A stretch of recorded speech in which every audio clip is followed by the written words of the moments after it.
Jay Crawford, Adam the Bull, Garrett Bush, and so many big names, it would take me hours to say all of their names.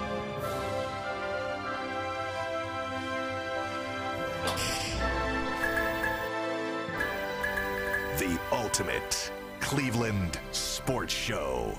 Booyah! It's like a date. It's just you and me. It's just me and Jason Lloyd. Tall dude, short dude, and Jay. And no dude. And no dude. Jay, I think he hit some storms coming back from Nova Scotia on the boat. Good thing that he did put his anchor down, and he should be here shortly. But we're going to continue to go on like we never missed anything. Jason, what's going on, man? I just got back from West Virginia. Greenbrier. Greenbrier. Listen, I always love when the people come back because we can get the reports. Well, the report is I almost died on the way there. What? So I should not be telling this. No, this is what we're here for. But I'm already pot committed now.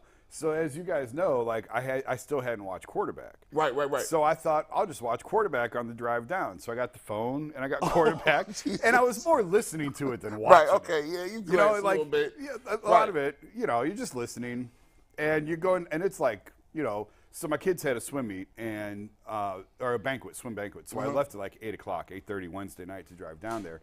It's about midnight, 1 a.m. And these hills, these mountains of West Virginia are crazy. Game is crazy. So I'm going down this mountain, and I'm going way too fast. I don't even realize how fast I'm going.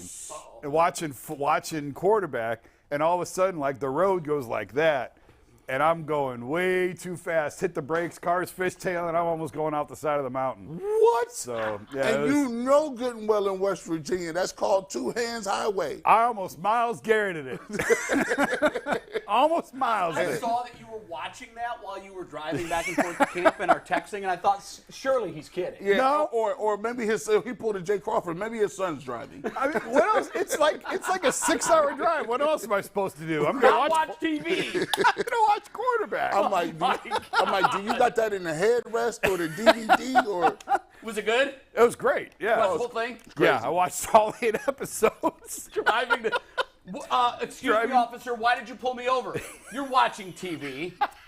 Other than that, you're driving fine. I'm glad you're okay. I was more listening than watching, but you know, you got screen and glance down on occasion. See what's I haven't going seen on. you in weeks. Months. I know, it's been forever. When's the last time we did a show together? I honestly, I was thinking about it today.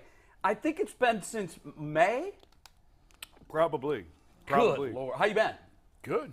Browns in camp. Now, I know it's camp. I don't put anything into it. Yeah. But you can look bad. I think you can look bad in camp. Yes. If you look great, that's status quo. You're supposed to. Yeah. Where are they? About where you would hope that they would be. Okay. I Good. would No say. surprises? No, I mean, I was only there for a couple days. They were there for 9 days, and really, I think they had one practice. Did you hear any stories of team bonding and bowling and all of that? No, not really. I heard some of the guys enjoyed being there. Like, it's a beautiful place. And some guys were like, yeah, I'm ready to get out of here. Yeah. So it is a bit isolated. Yeah, I think that if everything goes well this year and this same staff is back and it goes the way that we hope it does, this could become a bit of an annual thing. I think that they'll be back again next year. It seems like usually when teams do that, they do it for a stretch. Yeah. Coaches love that stuff. Like, coaches love pulling these guys together. It made sense to do it this year because this is such a long preseason and training camp because they're in the Hall of Fame game, so everyone had to come back early. Right.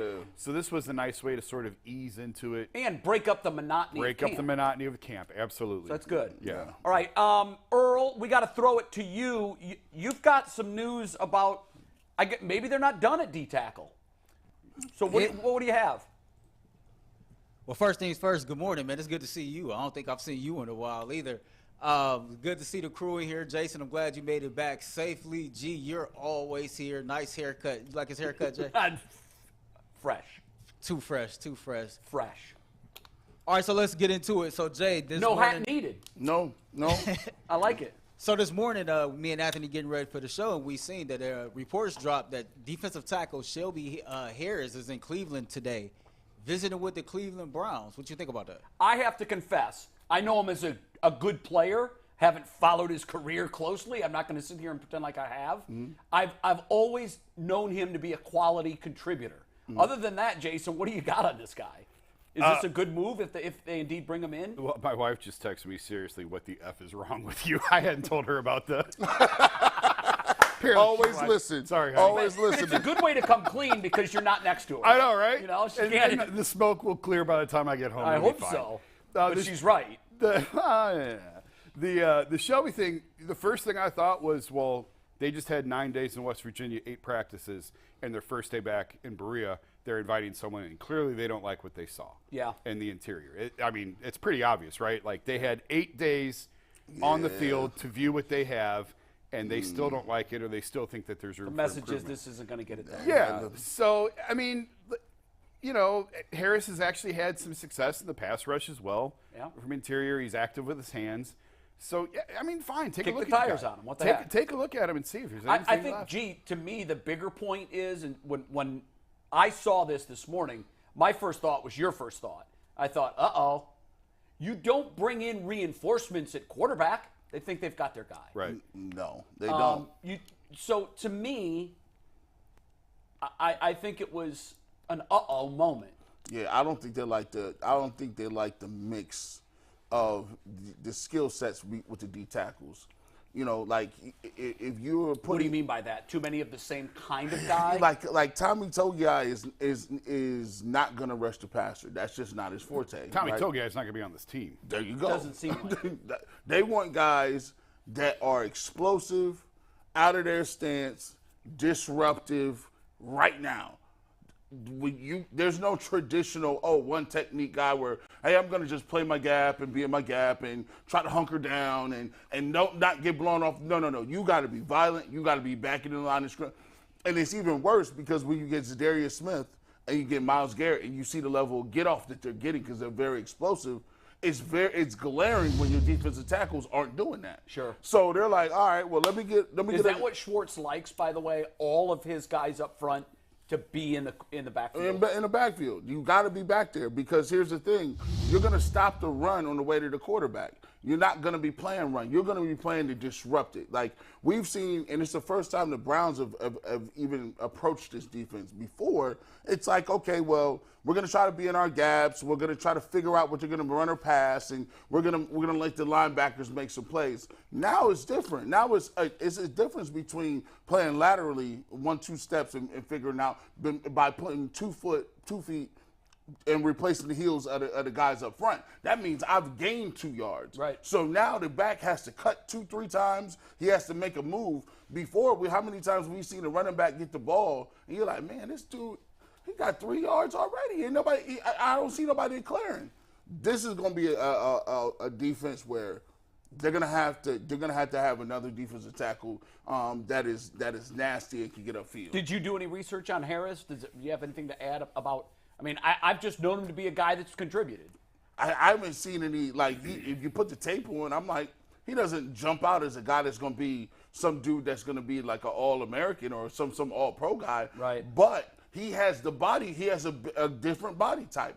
And it's hard to get this, right? If you look at some of the teams like Seattle, they have guys that are longer at defensive tackle. Generally speaking, you don't really want guys to be that tall playing defensive tackle because there's a lot of legs. You can get cut down. It's hard bending if you need guys to get low at the line of scrimmage. But if you want to get a pass rush and you're widening out a little bit, you want a little more linear guy. That might be their advantage. Get some hands up and different things like Jay, that. did you notice a difference in? Obviously, it's going to be a different scheme, a different plan of attack on defense. What are your cliff notes on Jim Schwartz and camp observations from the defensive side? The defense looked good. They were flying around the ball. It was hard. So when they were going 11 on 11, it was sort of far away from where we were. Right. So it was hard to really see. Everybody saw the clips of the one-on-one matchups of Denzel against Elijah Moore and all that. But to be able to see the entire scheme, it was really only Saturday's practice. It was kind of far at the other end. Right. The defensive line drills were right in front of us all week from where we were sitting. I was a little concerned that in some of the drills it looked like Siaki Ika was behind Togiai, and I thought, well, that's not good. Wow. But then when they got into more of the actual reps, he was running with the second unit. Ika was good. running with the second unit. He's a big guy. Ika's big, really big, and I mean fat. Yeah. So there's work to do on the conditioning side. yeah, I don't think he's a 3-down player by any means. No. But he's going to make this team, obviously. Obo is small. I was surprised Really? at how small he is. Like tall or slender? waist is like that big around. More like a linebacker. Yeah, like he looks like a third down rush specialist to me. Like Okay. third and long, he comes in the game, but he's not a 3-down player either. We go back to the Well, Schwartz is big on rotation. and that's good because Yeah. they've never had that. They've never had the Right. opportunity to roll Keep those guys legs in and fresh, out. keep them coming. Yeah, so that's why. And right now in the middle, I think you've got Dalvin Tomlinson and a lot of questions after that. Okay. So that's another reason to bring people in, bring Shelby in. Maybe there's Right. another one that they bring in. And, That's what and this just time of year's see. for, really. Yeah. I mean, you want to figure out who you got and who you don't. This is who's still gonna be really, around. really, really early. Yeah. Like we're 6 weeks out from the first game. So even though they've been going at it for a week and a half now, we are still so early in this. We were joking, Joe Burrow could miss a month with this calf and not miss anything at all. No, it's going to be fine. Yeah, so we've got so much time here before it really matters. So now's the time to take a look at these guys. All right, Earl. All right, so before we put a cap on this, we would talk more about this later on with Mary Kay Cabot. Just a couple things, Jay, to tell you about Shelby Harris. I know PFF is not the end-all, be-all. He had the 17th highest grade of interior defensive lineman, and he had the 5th highest run defensive grade of any interior defensive Why is he still lineman available? last year. You know, he's one of Money. a bunch of veteran free agents that's still available at this time. So Okay. that's how they approach it. But I mean, those are great metrics. He's 31. Really? I think he's 31. He's been in the league, I think, 8 years. So he's not at the end, but he's on the back nine. Sure. He's getting toward the end. Okay. Make some money. All right, Earl, do you want to just transition to the next topic? Or all right, before we get to the next topic, so according to Steve Becker, we are sitting at 24,922 subscribers. We're very close to our milestone at Ultimate Cleveland Sports Show of reaching 25,000 subscribers. So get out there, subscribe to the Ultimate Cleveland Sports Show. You know, you get a great panel every day here. You get the Behind the Guys podcast with me, Mikey McNuggets, and Anthony. You know, we're always on the community tab poll, updating you all with the latest news. Also on Twitter, you know, also on Instagram. So subscribe, and I promise you, you won't be disappointed in that because we're going to keep you up to date with everything. So, Jay, as we move on. that's 78 away. 78 away. All right, let's go. Maybe Yeah. maybe we get it today. So you all were talking about it. They just wrapped up 8 days at the Greenbrier. We know not much went on. They had, 1 or 2 real, authentic, padded practices. Just from everything that you know, everything that you have gathered from the people that you talk to, who stood out at the Greenbrier over the 8-day period? Yeah, I mean, I have to completely defer. Obviously, with camp being away, Yeah. I was unable to make the trip down there, so I didn't see anything. I saw clips. Yeah. Hard to say. Yeah. I mean, you're getting highlights or lowlights Right. depending on where it is. Right. Did anybody stand out to you? It's hard to say stood out, but Elijah Moore seemed to have a good week. You know, him and Denzel was really competing. I mean, Denzel sometimes eases into these things, and he seemed to be a little bit more locked in, a little bit more focused early on. So those were 2. Who's the receiver I mentioned in the text? Darden. Yeah. Jalen Darden had Yeah. had a couple of nice plays where he flashed, and I think he's got a chance with the Really? Marquise Goodwin injury, though with the health situation. Do we expect that Marquise is likely not going to play for the Personally, Browns? I don't think so. No, like Yeah. no one is saying that. He was there all week. He was in a jersey and shorts and watching. I mean, blood clots are such a serious. It could kill you. Like Sure. it's not anything to mess around. It ended Chris Bosch's career. Andy Varejao missed extended time, missed Right. months and months and months with them. I understand it's a different sport. These are still athletes playing high level sports. So I don't see any way that Goodwin plays this year with what's going on. But that's just me. Like maybe And his that could mean situation the end is of his different. career because Absolutely. at his age, he's been Yes. around for a while. Did Yes. you see? I hope it doesn't end that way for him. It'd be awful. Did you see? Anthony Schwartz seemed to be rotating in with the 1s or 2s. Did you see? He got a lot of reps with the starters. Yeah. He dropped a pass in the open flat that he should have caught. It was not a perfect throw. It was a throw he should have caught. And to his credit, he was on the jugs after practice that day for, 10, 15 minutes, just catching. I don't think he's going to be on this team. David Bell was not impressive in this camp. Do you think that from what we've seen before, when you take a guy in the third round, you almost get 2 years. Yes, he'll make the team. So I think he'll make the I'm team. like, Schwartz's time is up. Yeah. He was taken the year before. Yeah. And we've just seen little to nothing from Right. him. Unless he has an exceptional camp from here and produces in the preseason games. Yeah. I just can't imagine he makes this roster. No, I don't think And so. I think Bell, they've upgraded at wide receiver. I mean, he might now be a fringe guy. Yeah. It's unlikely that they'll divorce him after 1 year, considering they took him at the third round and no one wants to admit that mistake. But he doesn't look to be a contributor. No, and again, it's very, very early, so preface everything with that. Sure. But he did not stand out. He did not impress me at all at the receiver position. DPJ, look okay to you?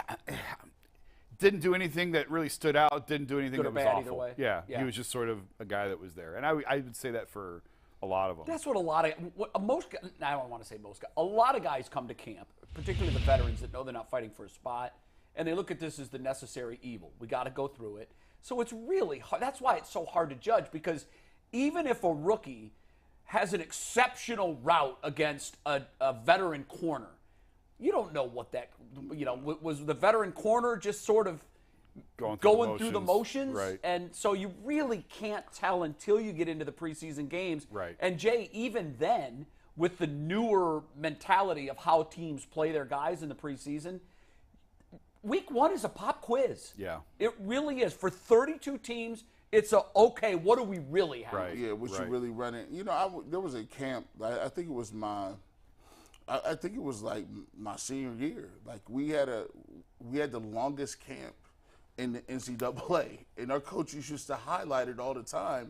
And we were like, "That's not A good thing. Good thing. And so because we had one of the first games on the schedules, and we were playing this team, and it was like a division. It was Southeast Missouri State, and to this day, they were so worried about because the year prior, I tore my ACL. We lost a lot of starters in camp. And we lost to Northern Iowa. Northern Iowa is a good football team. Like Northern Iowa beats Iowa in Iowa State. Like they're not a regular Division II school or something like that. So we had lost to them. We had a lot of starters out there. Next year we were playing at like Southeast Missouri State. They were a small school, and I just remember being in camp and they brought us in like July, and it was kind of the same thing with the Browns. And we're like, dude, we was in there the last 2 weeks of July. We bled into August, and we're sitting there going to practice, and then like 3 weeks into the practice, other schools started reporting it. And I'm like, this is hell. You wonder what kind of effect, if any, long term in the season this will have on the Browns. The fact that they started their marathon a week before everybody else. In some cases longer. Right? Well, I think that's why they pared it down a little bit. I think the early bye week is going to have more of a toll than this because their bye week is week 5. So it's a long stretch from 6 through 18. It is. After the bye. I think because this, again, like they had a day off on Wednesday. They had 4 practices, and then they had a day off Wednesday, and then Njoku had Thursday off too. So, like, and Miles had a day off. Joel had a day off. They were only fully padded up, I think, the one day that I was there, Saturday. So they're being smart about it. Yeah, like this was very, very light. Like this was country club light in terms of practice intensity a lot of the days. Anything on the injury front? Anything that we should be alarmed at? Anything that, because I heard about a couple tweaks here and there, but nothing big. No, I don't think there's anything serious. Amari had missed a little bit of time, but he was back. He was in pads Friday and participated a little bit Saturday in the full Looked practice. okay? Yeah, I think he's fine. What do you make of the Joe Burrow thing? Obviously, like you said, he doesn't need to be out there. Right. If there's a guy who's week 1 ready right now, it's Joe Burrow. He's ready. But it's still the fact that he's not going to be out there. Timing could be disrupted in week 1. I think it's a bit of a break for the Browns. I mean, you'd rather have him not out there than out there. Sure, yeah. And, I was talking to Zach Jackson, my partner at The Athletic, and I thought he had a really good point that the Bengals don't care about week 1. Like, Bengals are playing for the Super Bowl. They don't care for week 1. Sure. So it really should give the Browns an advantage. Right. And now when you factor in the Burrow injury now on top of it and some of the preparation time they'll take from it, now we'll see. I would imagine he'll be back for the week 1 practices, after preseason ends and when the Bengals really dig in and lock in on the Browns, I would imagine. What did they say? Burrow, A month?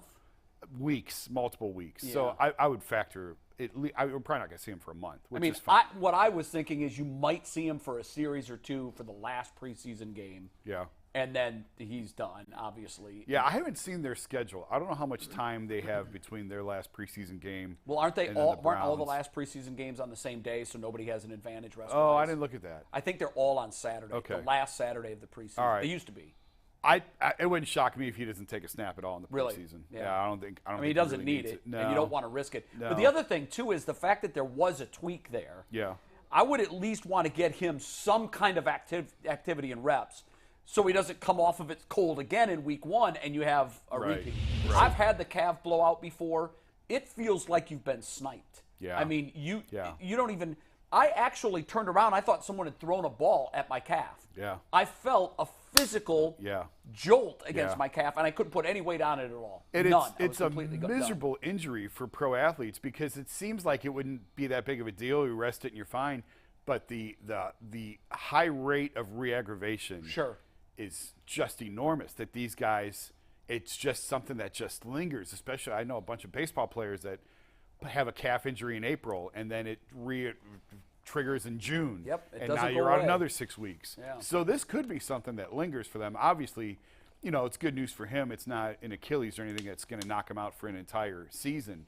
But this is I have to something. admit, my first thought when I saw when I saw it was Achilles. that season ending. Yeah. Because I thought it either could be an ACL recurrence or Yeah. an Achilles. A non-contact like that on a quarterback, especially, I thought it was Achilles right and away. the fact that he immediately felt the pain and registered with the brain, I can't put any weight on Right. this. Right. Yeah. That's what had me thinking that it could have been worse. All right, so a couple things. Prayers to Burrow. But before we move on to the impact of the Greenbrier, I'm kind of shocked, to be honest, because I know, there's nothing that can overly be, conquered or completed at the Greenbrier.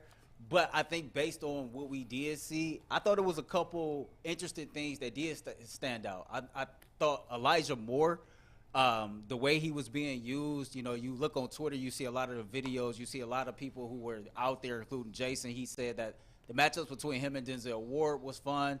I hear David Njoku had, a pretty solid time out there. So, when you look out there and you see these matchups one-on-one and man with Denzel Ward and Elijah Moore, what did that do? Just based on the information that's available. Well, when you look at, when you take a look at they're competing, I like the fact that Denzel Ward is competing. The last 2 years, I saw Denzel Ward, and it looked like he was in coast mode. You know what I'm saying? He would be around the play. He'll be, in the vicinity. Guys catch balls in front of him a little bit. I think it's good to see him revitalized because I think just the demeanor of Joe Woods kind of just put a malaise on the team. And I'm not just saying that, you got to be a rah-rah coach and you got to cuss people out all the time or whatever.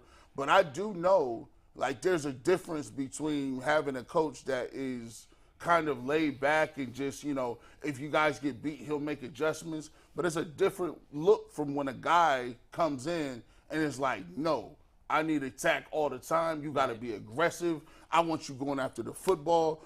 Sometimes when you're in college, and I don't know if you guys noticed this, sometimes when you're in college, these guys are All-Americans and they're standouts, right? The way that they play then is different when they get to the league. It's just they play automatically with a different level of hunger. Also, you see the fact that they're less injured in college, right? People understand in college, this is my opportunity to get a bag. Yeah. That's your audition. That's the audition. They know good. You can't miss 4 games. Unless you're the kind of player that already knows they've got high draft stock. Right. And they don't want to risk, and we've seen that at Ohio State in a couple of instances over the last couple of years where guys, you think they could probably play if it was for a paycheck. But you know what they do? It's almost better to miss the whole season than it is to come out and play up and down play and then now you got to answer questions about that. So Denzel Ward, when he came out, he was jumping routes. He was playing the football. No, I'm a playmaker. And I think what Jim Schwartz is instilling in people, which I like, is it's great to have an assignment football team But what I need is playmakers. I need guys that's going to get me that ball back. I need guys that's going to get sacks and turnovers and takeaways. And that competitive edge, too. The competition is what you want to see. I don't know that there are two positions in sports that are more adversarial. I mean, obviously pitcher and hitter in baseball, but wide receiver and defensive back in football is one of the most adversarial position-on-position battles we have in sports. And one of the things I love about that is, in fact, Eli Apple signed in Miami, right? Tyreek Hill immediately tweeted out, "Oh, practice going to be fun Monday." Right, look. I love that. I mean, if I'm a teammate, I'm like, okay, let's see this. Yeah. And I've covered teams before. It happened a lot in Tampa Bay where those Rondé Barber, Keyshawn Johnson matchups can all of a sudden inspire tight end and a linebacker to start knocking heads a little harder. Yep. And that raises all boats when you get that competition going through camp. You're going to see that. So here's what I liked. I liked that Stefanski did this because he made them run for, fighting and stuff, right? And the reason he's doing that is there's going to be a knee-jerk reaction, says the Duke of knee-jerk, that when they do them scrimmages with Philadelphia, if somebody get beat, they going to want to fight. And he's like, no. That's not masking that. Do not go up to Philadelphia and try to be fighting up there and get, because remember they did it in Indianapolis. A couple of years ago in Indy. They went up there and they got the brakes beat off of them, and guys was getting locked up on one-on-one pass rush. You was getting 8 up on 7-on-7, and then the next thing is we're going to fight. You can't get anything out of that. We need to get tape and we need to get film. We need to get better.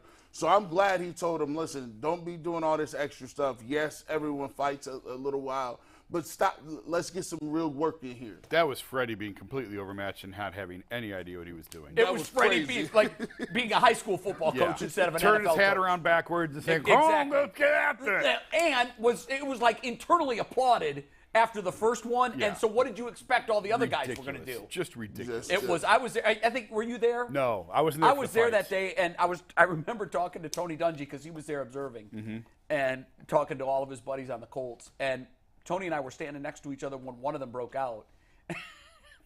And Tony, in his, without saying a word, disgust, just shook his head and said, "This is Bush League." Yeah. And I knew exactly what he was talking about. Everybody knew that it was coming from the Brown sideline, and Freddie was absolutely. He's the guy that lit the Molotov and threw it into the middle of the pile. Yep. Don't do that. And it was funny. It was kind of applauded. A lot of the media members were like, "Oh, this team's going to be badass and tough." And I just remember thinking, this is going to get sideways. And how many penalties did they have in week 1? Yeah, 13, and all the way 14? through. It was Freddie's trademark. They got smoked. Non-disciplined. They got smoked by their like number 2s in the game. Like the game came around like the next day, and Indianapolis was just Yeah, they were like, "That's okay. You can win the battle. We'll win the war." Yeah. It was and crazy. They did. Earl. Before we transition, I got to show you this tag board, Jay, because I'm not sure if you've seen it. Let me tell you who else stood out to me. James Hudson. Because he let Ogbo know this is what happened when you play too much. Now watch, the video is going to start from the beginning once it circles back around.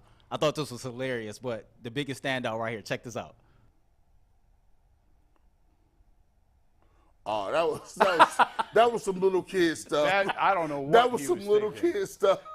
To smack a man and then run. That's some little kid stuff, bro. That's Well, I think he's being told right now that's not how we do it. Right? come on, bro. That's not how they do it anywhere. Like, No. you don't have to be told. Where did that. you get that from?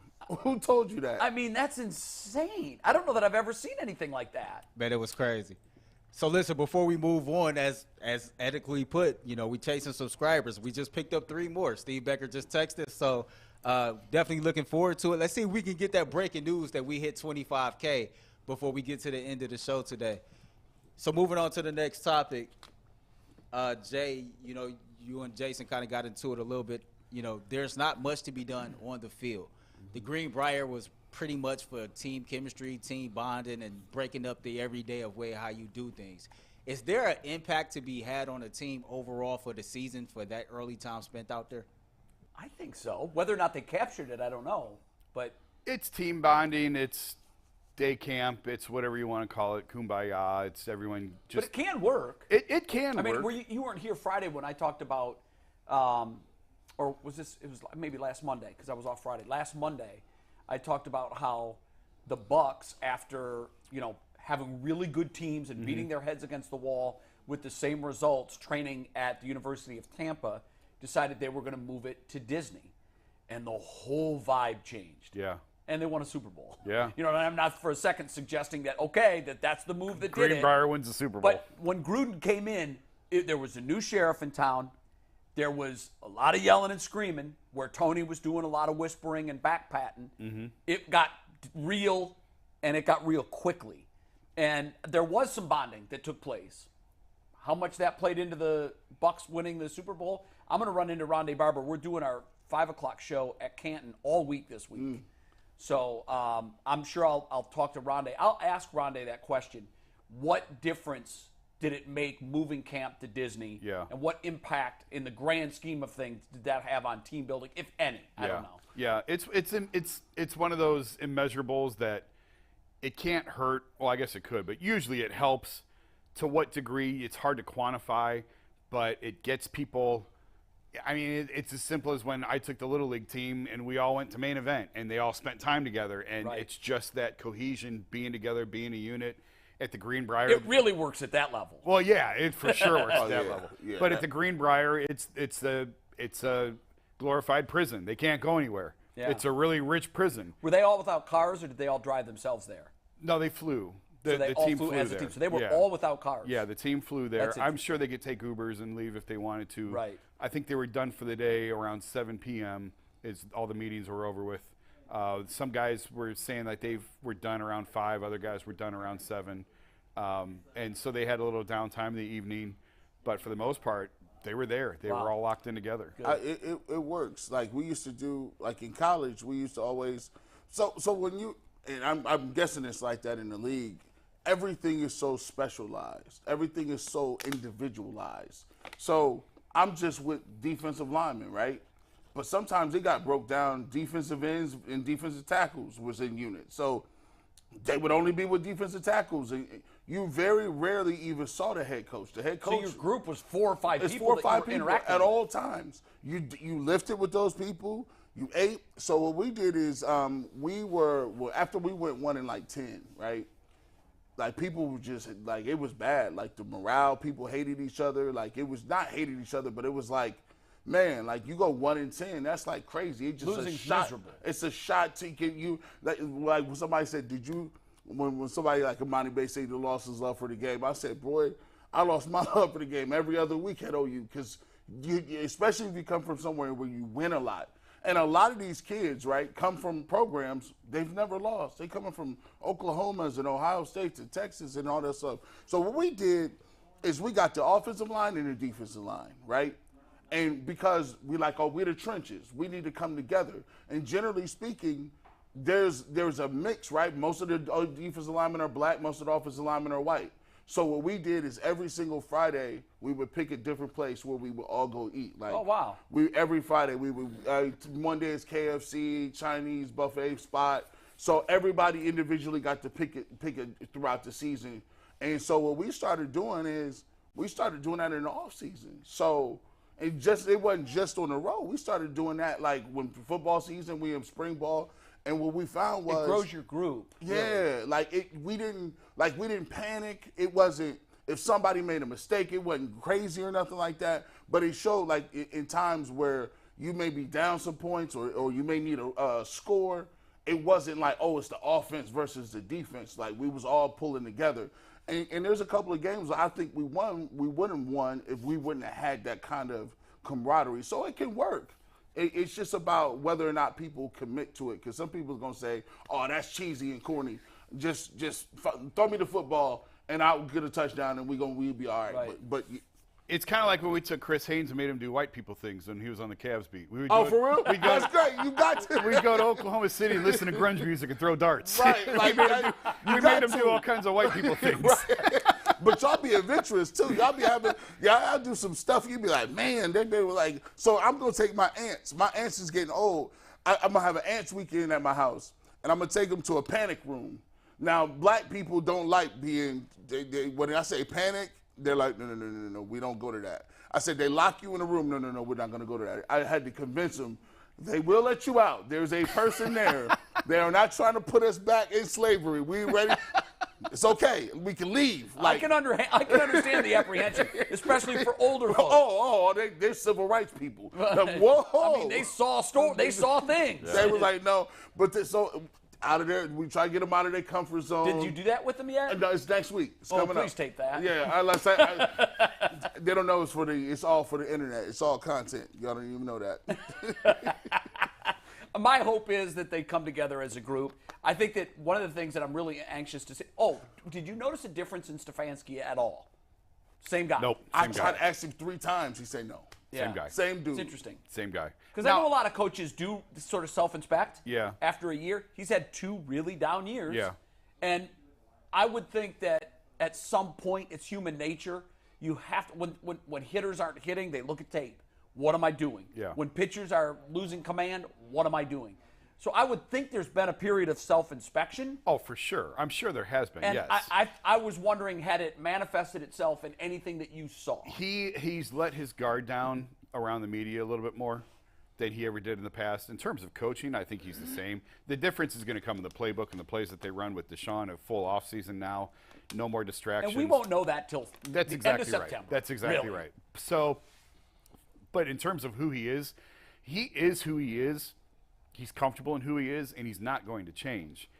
And he's still going to give the same bland answers from the podium that he's always given. But behind the scenes, him and Andrew both have just let their guard down a little bit more around the media and with the media. Do you think that's a good thing? I think it's a very good thing. I I've do been too. telling them for years that they need to do that. I had felt from a distance, not being a beat reporter and covering the team every day, just being an observer of media relations and interaction between media and particularly the brass of the team, Yeah. but also the players, because oftentimes the way the players interact with the media is an extension of what the coaches and general Sure. managers do. Yeah. And I've always thought, with this regime, why the curtain? Yeah. Like, I covered Bill Parcells' Patriots way back in the day. Mm-hmm. And I felt like I was seeing more there Yeah. than I was with this regime here with the Browns, Yeah. which is kind of weird. Yeah. So that part is different for sure. But in on-field stuff, listen, if Deshaun plays well, they're going to win. If he doesn't, they're not. And They that's won't. it. And it's really, I hate to oversimplify things, but it really comes down to that. Well, if how'd he he look? plays, he was fine. Like he was fine. I've Just fine? Yeah, Like, he's again, it was really one practice. I think he's looked good. I have no doubt that he can be good. The question is whether or not he can be great again. He's certainly better than anything they've had. He's going to be good. Can I float something that was told to me by a longtime NFL insider, who it's more opinion based. It's a theory, and it's a concern of Deshaun's. And I wanted to talk to you about it and some other people about this to see if this is either a general consensus or if this is one guy's brain going sideways. His biggest fear with Deshaun is that the league is a league. It's like baseball. It really is. When a rookie hitter comes in and tears the cover off the ball, it's really all about year 2. Yeah. Because now the adjustments are made. And this theory is that the kind of quarterback he is, you can make adjustments to stop that, and there's a recent track record of that being proven. And as examples, RG3 was his main example. And I said, you really can't throw RG3 in there. He had a terrible injury. Right. And he quickly pointed out that, so has Deshaun Watson, a similar injury. So I don't know if I buy into that. I don't know how much credence to give that. But the point was, even a guy like Kyler Murray, who had a lot of success and then looked completely pedestrian last year. I think he also brought up Russell Wilson. I immediately countered Russell's getting old. Right. Yeah. And he said the league also figured out what Russell was. And when you figure out what a guy goes to, what his thing is, and you game plan to take that away, now you're saying, do you have a second tool in your box? And his question was, does Deshaun have that second tool in his box to be a pure pocket passer without the threat to run? Well, I don't know that So that's interesting. Like, there's a lot to unpack there. I don't know that he'll ever be a true pocket passer. I don't know if the Browns want him to be a true pocket passer. Aren't they want him to be a pocket passer first. But here's what they want. Because you have to be. Here's what they want. They don't want him being Jalen Hurts. I know for a fact they don't want Jalen Hurts. They don't want to expose him to more hits and injuries. Right. Because, like you said, he's already got a long history with knee injuries. So they're trying to protect him, but while also understanding and acknowledging his mobility is one of his best tools and threats, and being able to keep a play alive. When he sort of goes into baller mode is when good things can happen, but he has to have the receivers to match that. And they didn't have that last year. Right. They felt like they didn't have the personnel. If a play breaks down and now you need 4 to go make a play, you need the receivers on the back end to be able to adjust and freelance, break off a route, get open. Right. And they didn't have that. It's funny, when Lamar Jackson had that, he was a Pro Bowler. Yeah. And when he didn't, He wasn't. but also it should be pointed out that he mentioned Lamar Jackson as a guy that, well, the league knows what he does now. Yeah. Well, And they're stopping it. Here's what real quick, and then I'll let you go. I don't think the Kyler thing is a fair comparison. Deshaun has a long record of success, longer than Kyler did, and we all know about why he missed the full year in Houston, and the 6 games last year were awful. I think we have to throw those 6 games out. You look back at his full body work. Now, having said that, I did talk to other people, and we've talked about on the show, who felt like he may never get back to that level. That's a real concern. Did they hypothesize why? No, just the fact that when you miss that much time, it's hard. It's not impossible. Oh, I see. But it's hard. It's just hard to get back to what you were. Doesn't mean he can't happen, but there's a lot of work for him to do in front of him. I think he'll be good. And I think we're talking about on the show tomorrow. Mike Sando, another colleague of mine at The Athletic, his tiers came out today, his quarterback tiers. Don't give it away. We can sell it tomorrow. Don't give it away. Okay. Deshaun is in. I don't know. Did that go over the air or just my ear? And I think that was just to you. Oh, all right. So the pause was, don't give it away. That's exactly what he said. We can sell that tomorrow. Yeah. So I thought that went out over the air. Can we at least know which tier he in? No. Well, we can still debate it tomorrow. I mean, here's what I can tell you. We don't have to dive into whether or not it's accurate today. Here's what we'll say. I mean, for the sake of this discussion, I think it's worthy. So Sando talks to GMs, defensive coaches. Right. It's a wide net that he casts. This is not Mike's opinions. Sure. This is the cumulative of all the people around the league. Deshaun is no longer elite. He is not in that elite category. Which doesn't surprise me. No. At all. Is that fair? Do you want me to say that and leave it there? Yeah, that's fine. I mean, I don't think that's breaking news. When you see ESPN does the same thing, NFL Network does the same thing, no one has him as elite. Mm-hmm. Look, guys, we always discuss, the definition of elite. And you start saying, well, I know it when I see it. Well, elite, by definition, means you're better than the pack. Yeah. So, is it 3 guys? Is it 5 guys? Yeah. I tend to think that if you're in the top 10% of something, that qualifies you as elite. Yeah. Which means there's only 3 elite quarterbacks in Right. the NFL. Right. I think, and so I don't know that he was ever in that category. Before we transition, I'll say that, to the mobile thing aspect of, do you want to be a complete pocket passer? Well, if you look at the best quarterbacks in the league, none of them are complete pocket passers. Patrick Mahomes is the top of the food chain at improvising, getting downfield. Josh Allen is their best runner. Well, Brady, though, I know he's no longer in the league as of this year, but yes, that was the new wave. Joe Burrow, he's a mover. If you ask me what the best, what the 3 best quarterbacks are, I would, or 4 or 5. I go top 5. All 5 of those dudes are mobile. Yeah. You got Mahomes. You got you got Burrow. You got Josh Allen. You got Justin Herbert. You could put. I mean, even guys like there's no statues that are top of the food chain. The days of Peyton Manning and So, Tom Brady just standing back there and slinging the Is ball. it fair that you can say right now that Deshaun Watson is not an elite? Sure, if you were to say based on his last sample size and him not being out there, you got to show it what it is. I will say this, though. I don't think that there's any barrier for him to get back to that point. I think it's just about the repetitions and how he's going to look when he links up with Kevin Stefanski. Can he get there? Sure. I'm actually glad the fact that the people have him at like 6 or 7. I would rather 45. he be there too. I'd rather him start off low, because if he was high, then we would have crazy expectations. But mine is already high. 4,700 yards, 49 touchdowns for Deshaun Watson. Earl, what do you got? Purple Kool-Aid, man. All right, so before we move on to the next topic, we do have a super chat, and I do have an update on the subscribers. We started the show at 78 away. We are now down to 61 away. Super chat from Michael Robovich. I hope I got your name right. A Steelers article came out with the headline that the Browns are in shambles after foolish fights. I felt that the headline was foolish. Isn't a fight at training camp almost a given anywhere? Yeah, it's not a big deal. Like, we're 45 minutes in, and we barely talked about what happened on Sunday. I had left Saturday, so I wasn't there. Show for me the a fight, training camp with no fights. Yeah, Like, that's there's almost always that's some a problem. dust up. That's a problem. If you go through an entire training camp and that there's would no be a fights, problem. that's And almost worse. The writers, obviously, Pittsburgh is going to love to write a negative headline about the Browns. It's clickbait. Yeah. All the Steelers fans are like, whoa, what? They clicked on it, and they're like, wait, a fight? Shambles? Where is Aditi at? I need to tell her.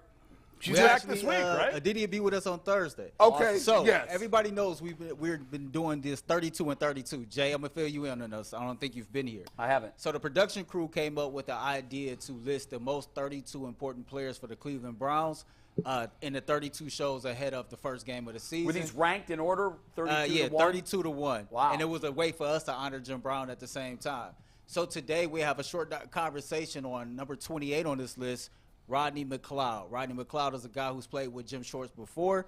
Not a guy that you expect to have the biggest impact on the football field, but what does a guy like that provide to this entire team? Well, he's in the upper half, which is definitely where you want to be. I don't know how accurate that's going to be. I don't know. What are your expectations, Jay? Veteran in the back end, help keep guys aligned. I don't know. I think there's some guys in front of him, obviously, in terms of the depth chart. Delpit and Thornhill are going to be playing a lot more. Sure. But just that veteran voice in the background, really more than anything. He's one of those guys that, to me, is more helpful Monday through Saturday necessarily than maybe he will be on Sunday. Yeah. There's at one point in time, somebody behind him is going to get hurt. Delpit will get hurt. Yeah. Juan Thornhill will get hurt. They'll need to move some people around and shift some stuff up and shake it up a little bit. And I like the fact that you're a veteran. I like to put veterans in there because when you're a veteran, I expect you to not have a drop-off mentally. Now, you may physically not be able to get to where Juan Thornhill is or maybe Grant Delpit, but when it comes to getting lined up, it comes to knowing your assignment, and it comes to making the routine play, that's why I like veterans, because they can make them now. You might have a higher upside for a rookie or a younger guy because they athletically can get you somewhere. But, you got busted coverages and 3rd and 7. They don't play the sticks right.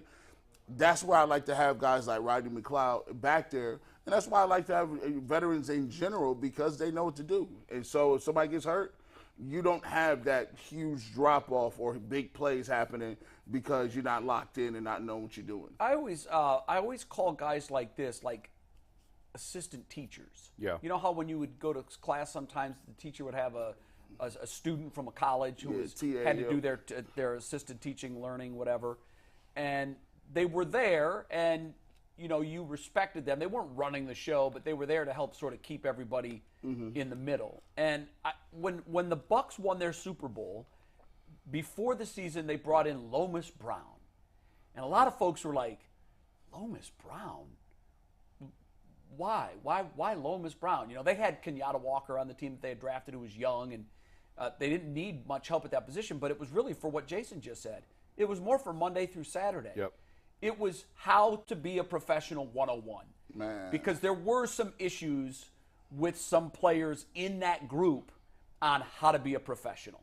And Lomas came in and with his presence, without stepping a cleat on the grass, just him being in the locker room, he was a force. That was so crazy you mentioned that. I did DMCing at the National High School Hall of Fame ceremony last night. Lomas Brown was inducted. I talked to him. Did you get to meet him? Met Lomas Brown, talked to him for about 20 minutes. You probably never came up that you worked with me. Man, listen, Lomas of course, and I of course. Okay, good. Yeah, he knows. I said, what did he say when you said my name? He said, "Oh, Oh, man, you know he talk. You got the draw, man. And I didn't even know he was the play-by-play. He does with the Lions. For the Lions. Yeah. Because I told him as He's a broadcaster, a great guy. he's a great dude. I told him, we got to get you on the show, dog. Can we get you on Anytime. the show? He's a lifelong friend of mine. Hey, going back to that day. Lomas is dope, we man. had some good road trips at ESPN. And to your point of the Lomas Brown role with McLeod, he knows Jim Schwartz's system as well as anybody. Played for him And that's in the Philly. thing, right? Like, it's almost Belichick used to do this a lot. Guys will bring in someone from a system that was either run by one of their disciples or when they changed teams. Yep. We saw Willie McGinnis came here. Yep. With Eric Mangini, I believe. I think that lined I think up. you're right. Yeah. It's just one of those things where it's like, and the players kind of know, oh, he's coach's eyes and ears. Yeah. And that's a good thing to have. McLeod could be very helpful for someone like Grant Delpit. I think. Right. In terms of responsibilities, where you're supposed to be. It's a coach on the roster, really. Yes. And he's probably not going to see a ton of playing time. But a guy like that is, just like you said, his Udonis impact has Monday him with through the Saturday. Heat. He's been there 20 years, never plays, but he's integral to the franchise. Yeah, absolutely. Earl, what do you got? All right, now we're down to 43 subscribers before we hit 25,000. Also want to thank everybody who's joined us on the Behind the Glass podcast. Jay, don't know if you know, the production team, 4 episodes in. We got our own podcast. Pull up on us in the chat one day, man, on the restream. Come hang out and see how it is. It's doing pretty good. We feel like we're producing some pretty good content, so we're going to keep doing that. So moving on with these Browns conversations, we got a few minutes before Mary Kay Cabot joined us, and I just wanted to ask you all. We know Anthony Walker is back on his team. Juan Thornhill is a guy who's played in 3 Super Bowls, a guy who's coming in here off a lot of success. Is Juan Thornhill a guy that's going to wear a green dot for the Browns defense this year? I was fascinated by that question on the rundown. Who's going to wear it? I don't know.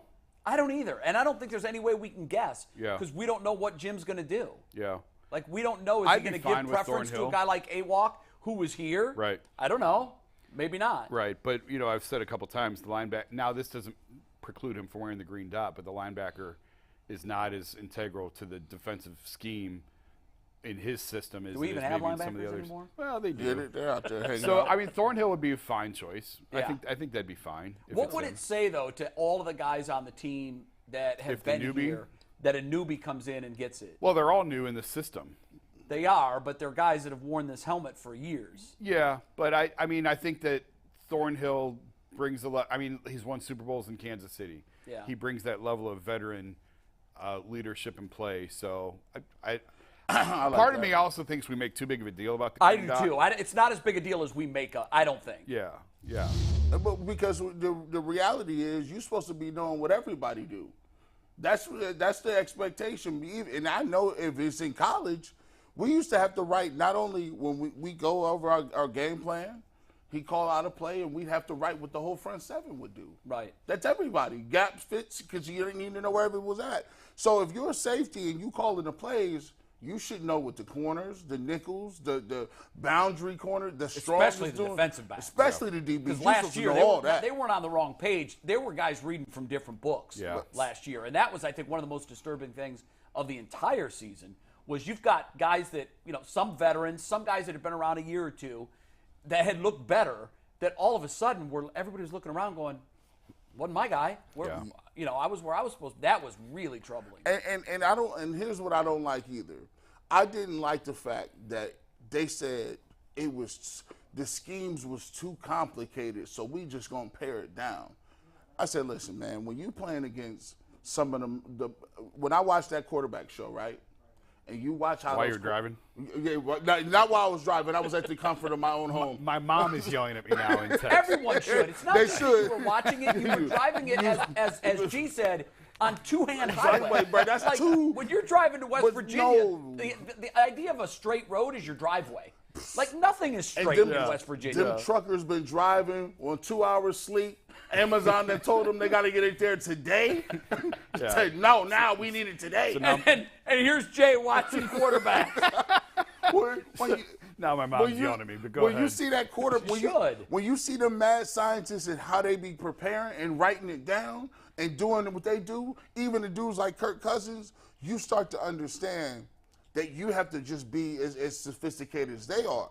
So if you're a guy who don't understand the scheme because it's difficult or it takes some nuance, you got to put more work in. These quarterbacks is not going to take it easy on y'all. They're going to thread. How would you feel? Patrick Mahomes comes out here and he says, we could only run 3 coverages against Patrick because our guys don't know what to do. Are you serious? That's not going to work. That's not going to work, man. I got to get somebody to either understand the plays or is going to be able to grasp that, or we got to put more work in, guys, because the quarterbacks are putting more and more hours in. Heck, those guys out there is basically calling their own plays, and they wonder why. It just seems like we could never get them in a bad call. No, because they're putting the time in. So I want to see these guys be able to, whoever got the green dot, I want Jim Schwartz to be able to call whatever it's going to take to get a game, get a win on defense. And if that means calling 96 different plays and you got to know, you just got to know. I agree with all of that. All righty then. Let's move forward before we get to What time is Mary Kay? Top of the hour? Yeah, we got Mary Kay at noon. Okay. So this is a good time to for you to tell us about Canton. You said you was in Canton for a while. Yeah, so we're doing the show every day in Canton. We've got a nice setup out there. We'll be there. In the village? Are you in the village? We are. Yeah. Every day. It's a beautiful backdrop. The field and the stadium is the backdrop. We'll be there Monday through Friday at 5 o'clock. I imagine there's going to be a lot less activity early in the week. It's going to really pick up, and by Thursday it's going to be crazy. Mm-hmm. Zach Brown Band is in. In fact, we're working on getting them on our 5 o'clock show, which would be great. I'm a big fan of Zach Brown fan. Saw them last year. They're awesome. It's going to be it's fascinating to me. If you haven't been out there in a while, and I know you have, this is the best way I can describe what Canton is going to be soon is a football amusement park. Yeah. It's a theme park. And there's going to be a lot of things to do. It's no longer going to be like I always looked at it as a museum. Yeah, when I was a kid, whack. The idea of me going to the Pro Football Hall of Fame was like, nobody in like Canton even was going to it. It was but they're changing it up, and it's really, really going to be special. And we're going to highlight that throughout the week. A lot of pieces behind the scenes, what they're doing, what it's going to be. And so I'm pretty excited about where it's going eventually. And I do think that it's going to end up being more like a week-long football festival, and they're really going in the right direction with it because, as you know, being a resident for a long time, this project was always coming. It's in the works. It's coming. And then there was money disappearing, and there was people getting fired, and the projects were not moving forward. There was a lot of red tape. It was just we was like, now it's moving. Never have. They got when I came in, I didn't even recognize it. They got a huge Ferris wheel. Yeah. This huge indoor facility, and then when you pull up, just the turf fields. They are pristine. Beautiful. Oh, my. I was like, bro, there's kids out there playing. It's so much. They transformed the school over there. They got this huge museum and weight room and different things. It was so nice that the USFL was using their facilities. Yeah. And so I was just like, man, it's really nice what they do with that village. If you get a chance this week, head out there. I know I have a lot. Thursday is going to be madness out there. So if you don't have a ticket to the game and you want to go out and see it, any day, Monday through Wednesday, leading up to the game, and then obviously Friday's still going to be very, very busy, leading up to the ceremony. Will be but Saturday. the induction's going to be incredible with Joe going in. He's going last. Yeah, that's what I heard. I don't know if that's. Is that confirmed? I think he's going last. It makes sense that you saved Joe for last. But then I heard like 2:30-ish. So I don't know what time the inductions start. Was it 1? Is it 1? I don't know. Okay. I'm not sure. Because they had them at night before. They've changed the time, the start time before. So Mary Kay might know more than me on that. I'm sure she has it all figured out. I think 2:30-ish is what I was told. You have gifted memberships? Yeah, before we get to Mary Kay, shout out to, let me make sure I got this right, Phil Bowman, who gifted 5 memberships to the people in the chat. And we're over 1,000 viewers this morning. So you can tell football is in the air. People lined up to get them some Ultimate Cleveland Sports Show. When you got Jay, Jason, and G in the building, I mean, it's like having the NWA here. So here we are. That's how we doing it. But at this current time, Cleveland Browns beat reporter Mary Kay Cabot from Cleveland.com. She joins us on the Ultimate Cleveland Sports Show, and she will be joining us every single Thursday throughout the Cleveland Browns football season. So I'm personally Fantastic. excited about Yeah, that. no, that's a Well, great get hang for on, us. Earl. If we're NWA, what's that make Mary Kay? I don't know. I got you. Now, this is little known. Like, I asked Mary Kay, and she said one of her favorite rappers is Nicki Minaj. There you go, Nicki Minaj. Honorary Nicki Minaj Yes, on there this it is. panel. But she has the regular color hair, so we're just gonna go with Mary Kay. Mary Kay, how are you? What is your takeaway so far at the Greenbrier experiment? Is it working? What was the intended purpose of it? You know, I think it worked. I think the guys really bonded with each other. They got away from here, and they really had no choice but to spend a bunch of time with each other. So I think it had the desired effect. It seemed like it was really positive. There was really, really good work on the field, and everything went off without incident except for those 2 fights at the end of the very last practice yesterday. So, and I just so happened to catch one of them on film, which on my phone. So I was pretty excited to be able to catch that. So, you know, part luck and just part being in the right place at the right time. But yeah, I think it was good work. I think the team, there's a lot of talent on this football team. It just has to come together. The fight, it's not that big of a deal, but my God, what is Obo thinking? Slapping a man and running. Like, what was that all about? Like a little kid. Yeah, it was, well, you know, he got shoved to the ground in the back. So I'm sure like he wasn't happy about that. And then it just went one thing to another. So he felt probably that was the first shot taken. And then, you know, he slapped him in the head and ran. And just took it. And if you're going to hit a guy in the head, then stand there and take it. Don't hit him and then run.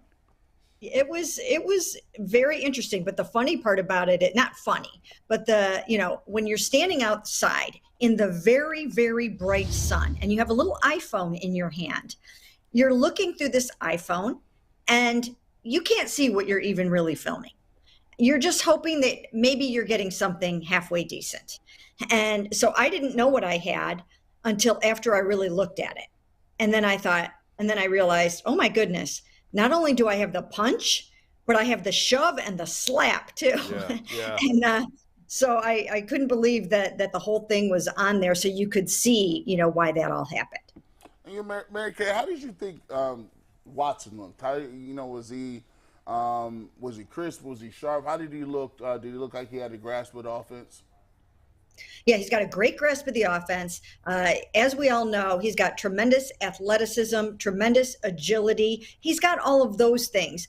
But I do think that, he's going to have to really work hard in the red zone. I thought that the defense basically dominated in the red zone in 7-on-7s and 11-on-11s. It's going to be really good work for Deshaun Watson to go against this defense. He will be prepared for good defenses after going against these guys. But that's an area they really still need to work on. Of course, they're not scheming it up or anything like that yet. But, that's something that they're going to have to make sure that they can score the football. That's where quarterbacks make their mark and their money too, Mary Kay. As you know, if you want to lose football games, kick a lot of field goals. The teams that convert those field goals to touchdowns are the teams that win. Was there anything in particular that stood out about the offense's struggles? Or is it your assessment that the defense was just so good that they made it impossible for the offense to get anything done? The defense brought the juice. That's what it was all about, because there are some really, really good, talented offensive players. Elijah Moore is dynamite. But I'll tell you what, these defensive backs, well, first they were getting some good pressure up front. Miles was getting great pressure. Z's getting good pressure. Obo's getting good pressure. But these defensive backs, I mean, they brought the juice in these first 8 days of training camp. They were lights out. Every time you look up, you see those guys going after the ball, breaking up passes. And I think they were truly a highlight of this camp. And they really dominated a couple of those red zone periods. And so I think it was that more than Schwartz?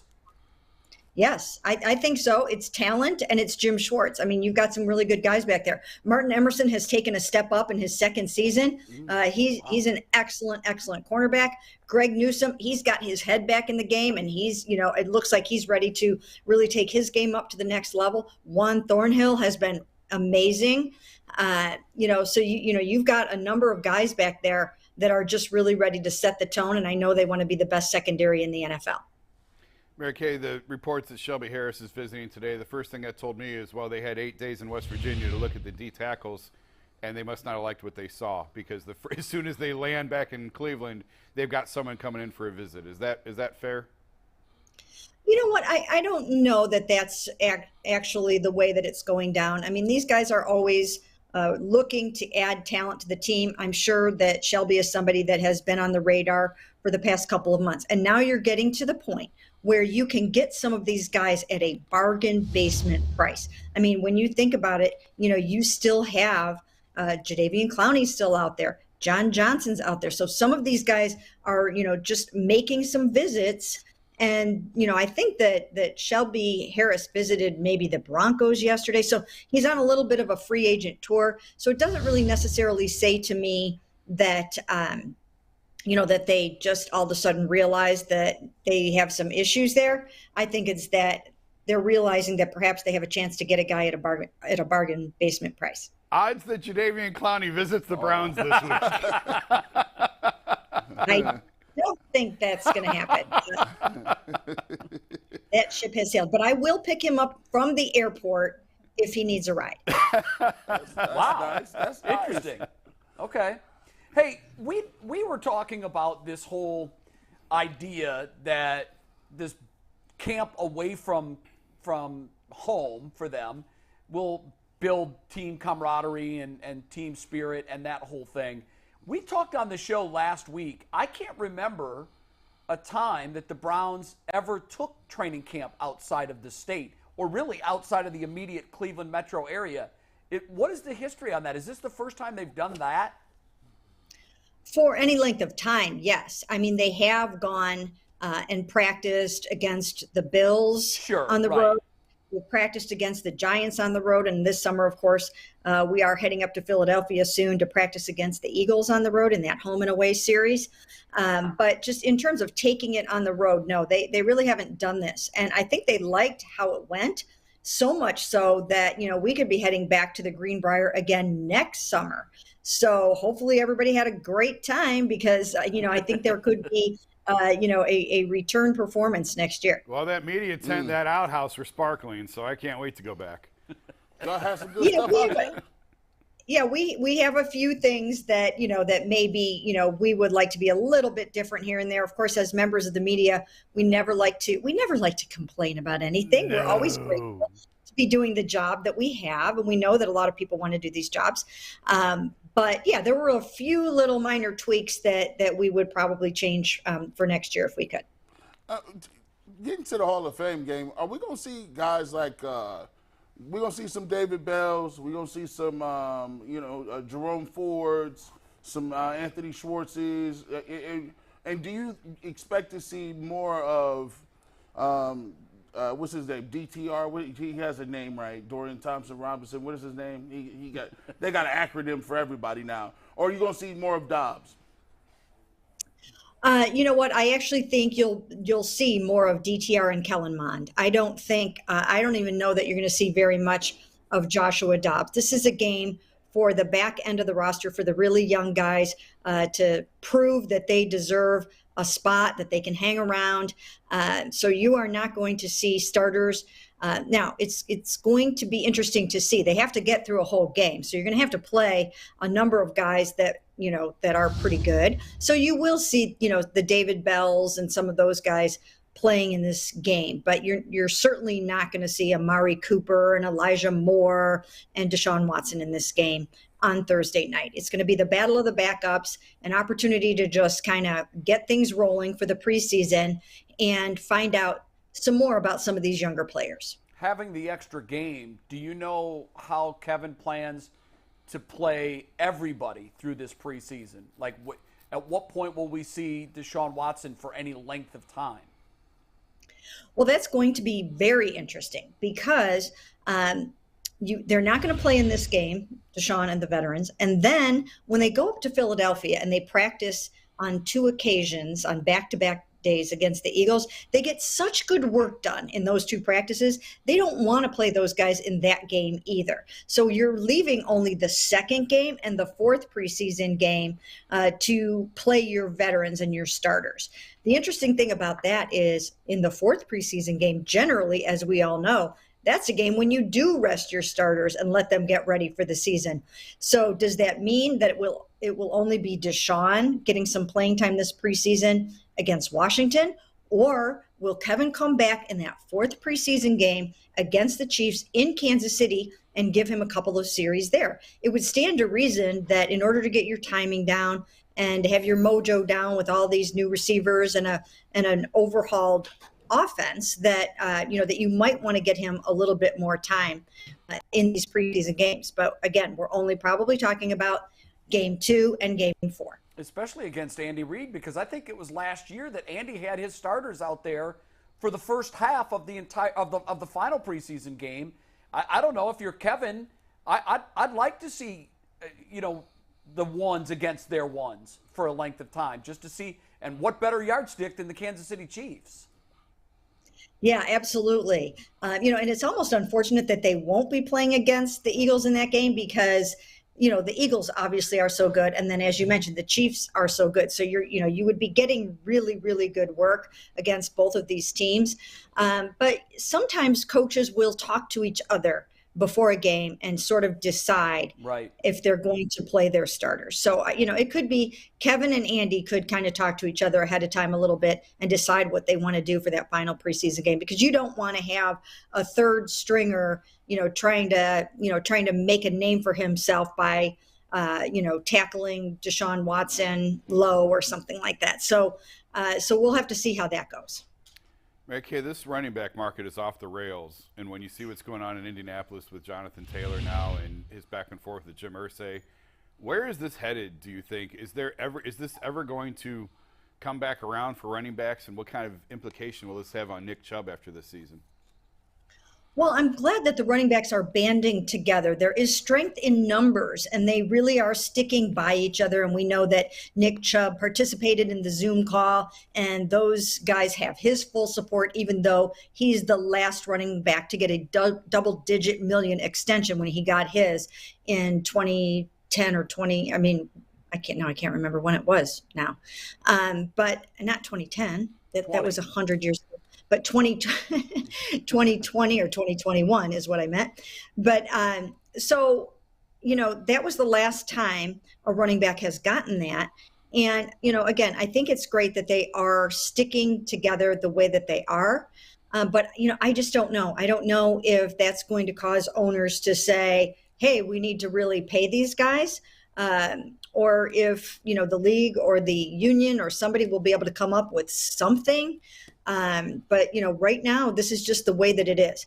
As far as Nick Chubb is concerned, the Browns view Nick Chubb as more than just, your great running back for the Cleveland Browns. He's sort of a face of the team. He embodies the entire spirit of the Cleveland Browns. And he is somebody that they're going to try to do right by Nick Chubb. He has meant so much to this franchise since they first drafted him, that they don't want to end on bad terms with Nick Chubb. So they will find a way. They will do everything that they can to keep him here for as long as they possibly can and have him be happy. Man, am I glad to hear that. Yeah, man, that's what I'm talking about, Mary Kay. So you want to officially say that they're going to extend Nick Chubb to that $30 million extension coming up next week. That's for Jason. Here you go. Listen, if there's a guy that deserves it, it's him. But there's no need for them to do that. But I'm glad you said what you said, Mary Kay, because obviously when you just look with your eyeballs and you watch all of the running backs, he's elite. He's special. He does things that there are very few others that can do all the things that he can do. And long-term, historically, Mary Kay, you're looking at a guy, and you hate to say this so early in his career, but you're looking at a guy that takes care of his body so well, he could have a very long career, and then you start thinking about things like all-time rushing leader. Like, is that in his sights? Could he do that? It'd be a shame if he had to do it in someone else's uniform. Right. Like I said, it's not necessarily going to be easy, but they will make every effort to do right by Nick Chubb. I mean, for the most part, they do that, of course, with all of their players. But when it comes to Nick, it is more than just a business. We hear that saying all the time, but I think there are some players that sort of transcend that a little bit. And I think Nick is one of those players. You really want to make sure that, with the Joe Thomases of the world and the Joel Batonios and the Nick Chubbs, that they end up leaving here with good feelings, that fans feel good about how you treated them, that you're sending a message to other players in the NFL and to the league that you do take care of guys like this. So, again, it's not necessarily going to be easy to get him paid the way that he's going to want to get paid, but they will work in good faith to do right by Nick Chubb. Very good. I think that's great news for everybody. Any standouts, any disappointments from camp for you?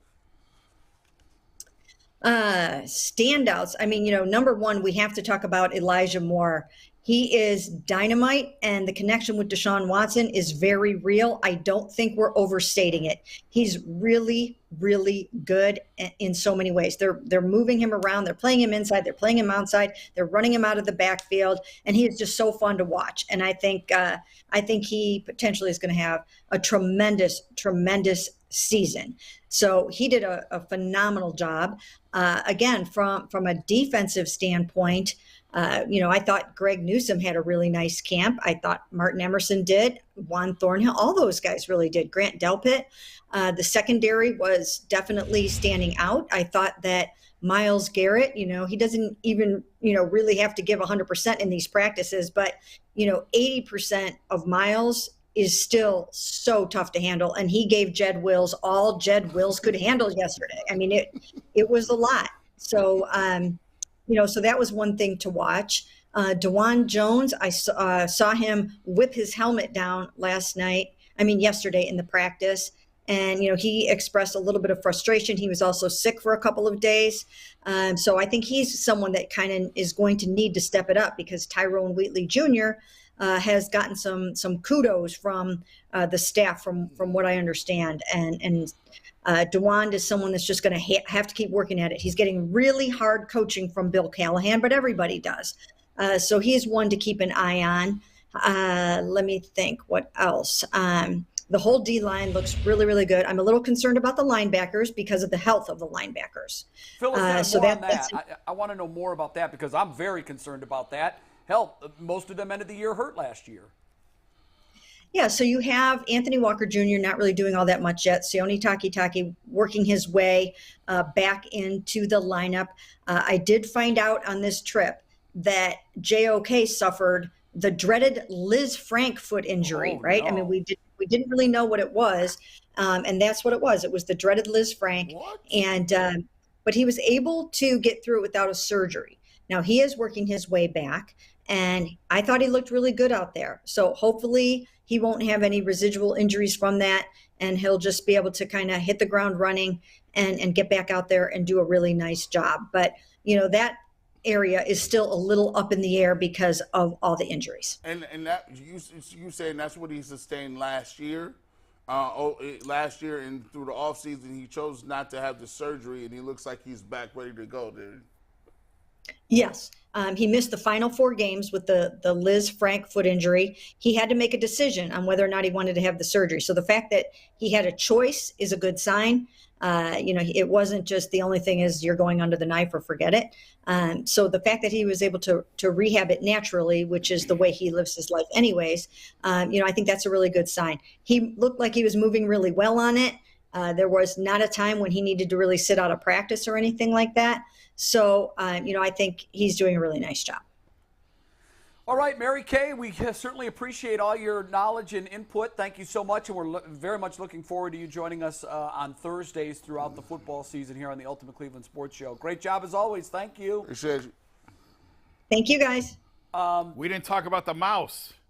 The mouse. I forgot about the mouse. I didn't ask her about the mouse. Is she still there? What's the mouse? We had a fantastic dinner Friday night. Okay. Oh, you're there. Good. What's I'm the mouse? still here. The mouse. We didn't talk about the mouse. At The dinner mouse. Friday night, we had this terrific dinner at this, we can name it, Humble Tomato, right, is the name of this place. Terrific little mom and pop. Lewisburg is actually a great city. Like, they got a lot of great restaurants Really? there. And we had a great meal. We're just finishing the meal. And then Stuart appeared. The mouse, and it's like the mascot of the restaurant. What? Tell Like him. Chuck E. Cheese style? Yeah, tell him. Well, I think, and I apologize for this if I actually did this, Jason. I'm afraid I did. You were sitting next to me, and I may have put my feet up on you. I'm not really sure. I don't remember. I don't care if you did. But I know I screamed. I let out a scream. And it's embarrassing that I would scream over a little tiny mouse. But, Stuart did make his cameo appearance at our dinner. And, it was interesting. I mean, after that, you have to, you go to take your next bite of food, and you're kind of like, not really sure how I feel about this. But Does Stuart hang out in the nevertheless, that was- kitchen? Like, what's going on? Yeah. Bro? This kind of, I don't know. Yeah, that was our dinner adventure. Yeah, the first person came out and we said there's a mouse. They're like, oh, yeah. And I thought, I didn't hear what she said. And I said, wait, you named him? And she said, no. And then, the manager, someone else came out and said, oh, yeah, that's Stuart. You met Stuart. I'm like, you mean you really did name him? Wow. They named the mouse Stuart for Stuart Little. So, Good Lord. I mean, you are in the side of a mountain in West Virginia, so there's going to be animals. Right. Yeah, I But suppose. it was a jarring way to end dinner. Very interesting. Yes. And overall, it was a good restaurant, but just had a mouse. Just had a mouse. All We right, had very great good. food. Good restaurant. We had a bunch you of great get? dinners.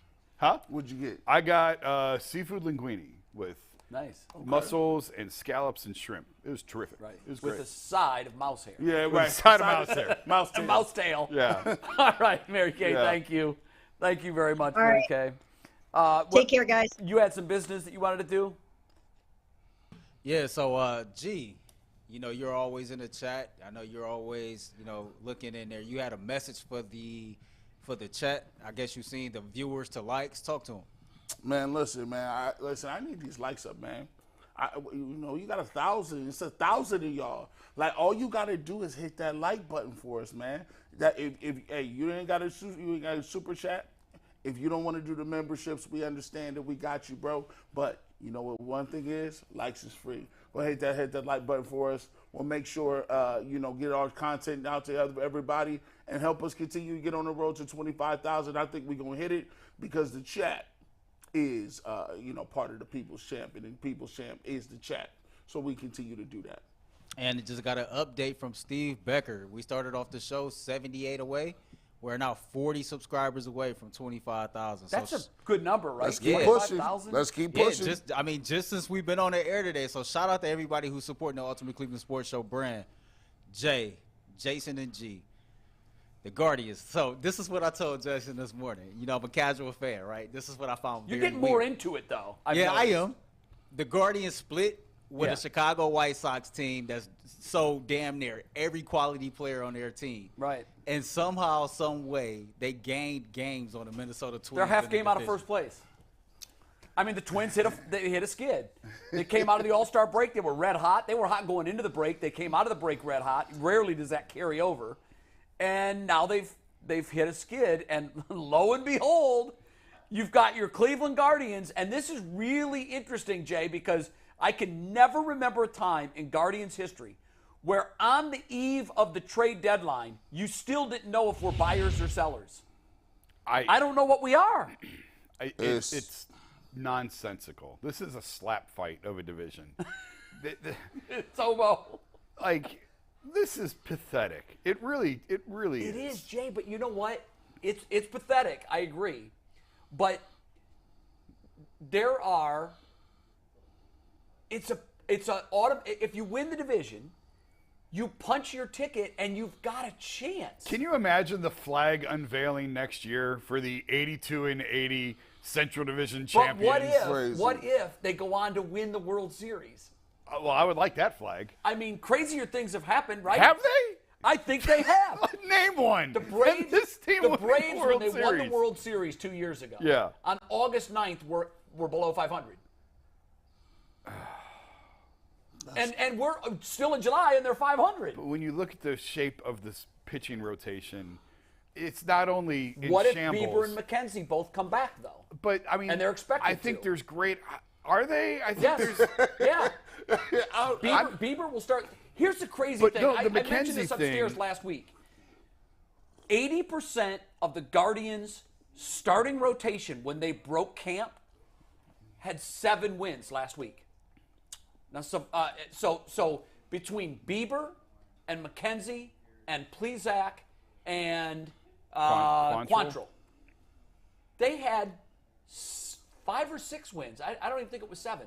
Can you imagine that? You're in late July and 80% of your starting rotation when you broke spring training have 5 wins or 7 wins? Bieber will come back. The McKenzie thing, I still think surgery is more likely than a return. It probably is, and I agree with you. I think it is. And that's but a huge like piece like in the all Liz of this. Frank injury, the fact that it was an option tells you that it wasn't mandatory. Yeah. It wasn't, so but gosh, let's just play baseball's fairy godfather for a second.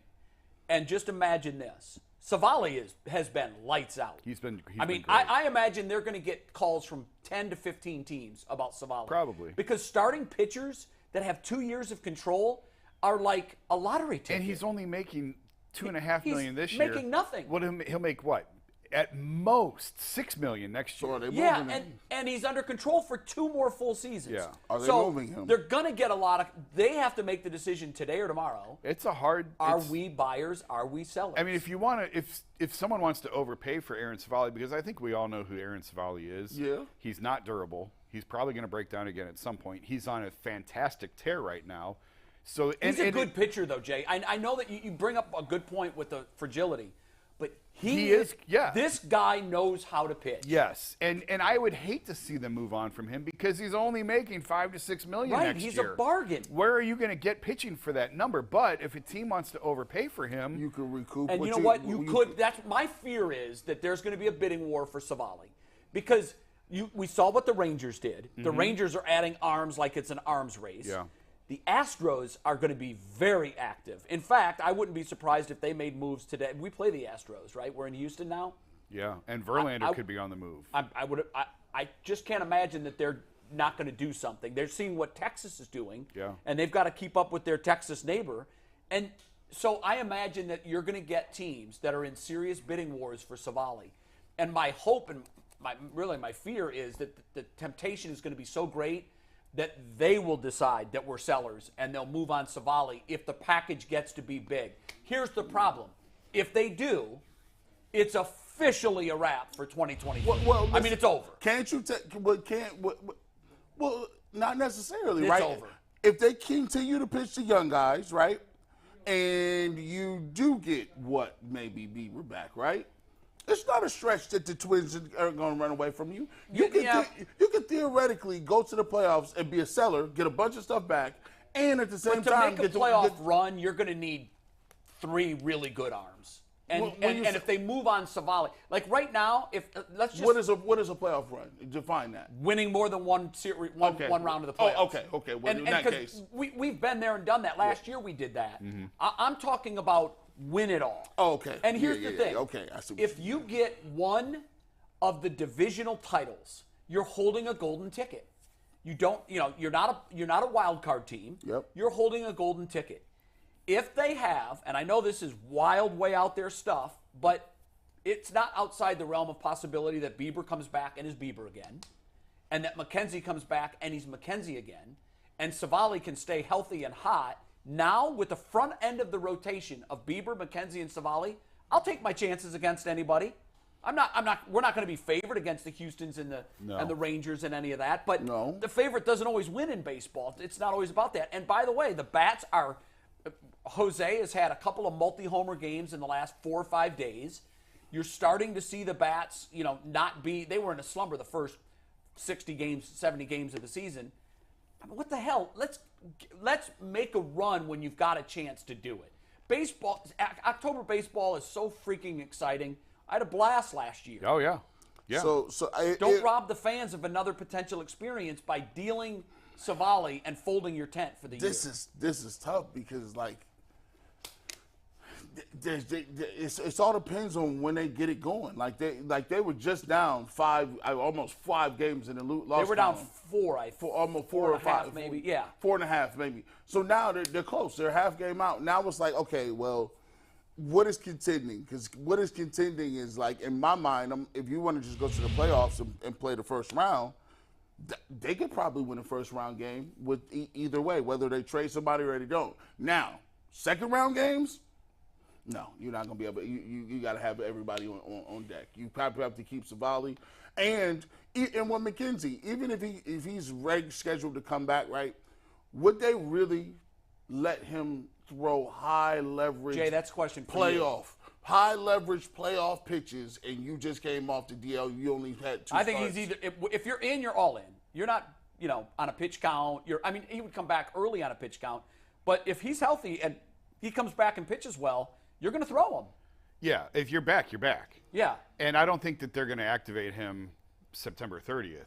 I think they got to make a decision here pretty soon. I thought it was early September that he could come back. Well, it is. Yeah. But I'm saying it's not like you're going to activate him Jay, September 30th and make him throw 120 But here's the problem pitches. with like if you don't use him. If you don't use him, then why the hell didn't you have surgery right away? Because you're going to surgery. Now you lose all of next year if you wait until October. Well, you were to do going surgery. to anyway.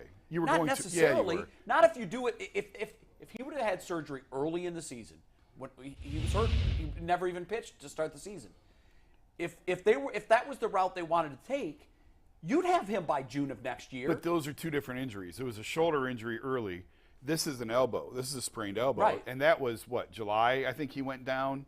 I don't remember the exact date. Yeah. I thought he came back for 2 starts. And even if it's June, you're 15 months out for Tommy John. If you have surgery in June, you're already out all of next year anyway. So by waiting, you already know surgery in June, surgery in September. You're still going to miss all of next year. You're just kicking the can down the road, trying to see if you can salvage the season. So if you're gonna, let me go with this premise. So if they know that he may need Tommy John surgery, would they put him back out there and be like, all right, well, let's see if this worked, or would they just give him the surgery? Because even if he hurts it in the game, it's not going to be any worse. He's going to have surgery. No, if he's going to have surgery, they're not going to pitch him. He's going to have surgery. So to my knowledge, he was in Arizona, and I know the doctors were out there checking him in Arizona. I thought we'd actually have news by now on McKenzie. I'm a little surprised that we're to August 1st and a decision hasn't been made. But again, I think they're trying to exhaust all options, and next year's a wash anyway. Because I'm trying to figure out, like, if a partially torn ACL, right? I've only fully torn mine. Jay, have you partially torn yours? No, all 3 were complete. Both tears. of mine were complete. So sometimes if you have a partially torn ACL, they'll brace it. Yeah, but I think with the ulnar, I believe that it's time. When you have Tommy John, it's full boat. Yeah. Like they're replacing the tendon, correct? Yeah. Okay. So it's a full-on surgery. I don't think it's a situation where there was a partial tear, they go in and stitch it up. That's obviously not a complete replacement like what we've had. If you lose a guy like McKenzie for 2 years early in his prime, my biggest fear, and I've said this over and over again, we have a regular viewer, I can't think of his name right now, who constantly emails me every time I say this, so I'm ready for your email. You can send it again. I'm terrified. When I watch him pitch, I love the kid. Yeah. I've interviewed him. I've got to know him a little bit. He is a absolute, this is the kind of kid you'd want your daughter to marry. Absolutely. He's the kind of kid that you can't help but root for. He is an absolute stand-up, wonderful young man, and I wish nothing but success for him. However, every pitch he throws, my heart is in my throat because his frame is what it is. It's now, I know he can be a power pitcher, but the torque that he puts on his arm with every pitch, and there's not a lot there to protect it. I'm terrified by it. And he had a significant injury in the minors a couple of years ago. I know he did. So that was back, right? I feel like it was shoulder, but I thought he had don't a back. remember. And they shut him down early in the minors a couple of years ago. And the really unfortunate part for him is, I know that they held extension talks with him. I know. That's gone. It was supposed to happen. Yeah. I mean, we were hearing like I's need dotted, T's need crossed, but we've got an agreement. And now this kid who was looking at a massive extension and payday is now pitching for his... He'll never see it. For his, Not from Cleveland. Not from Cleveland. You don't think that if he was to come back and pitch this year pain-free and go He still 7-1 has down He still has a tear in his elbow. Yeah.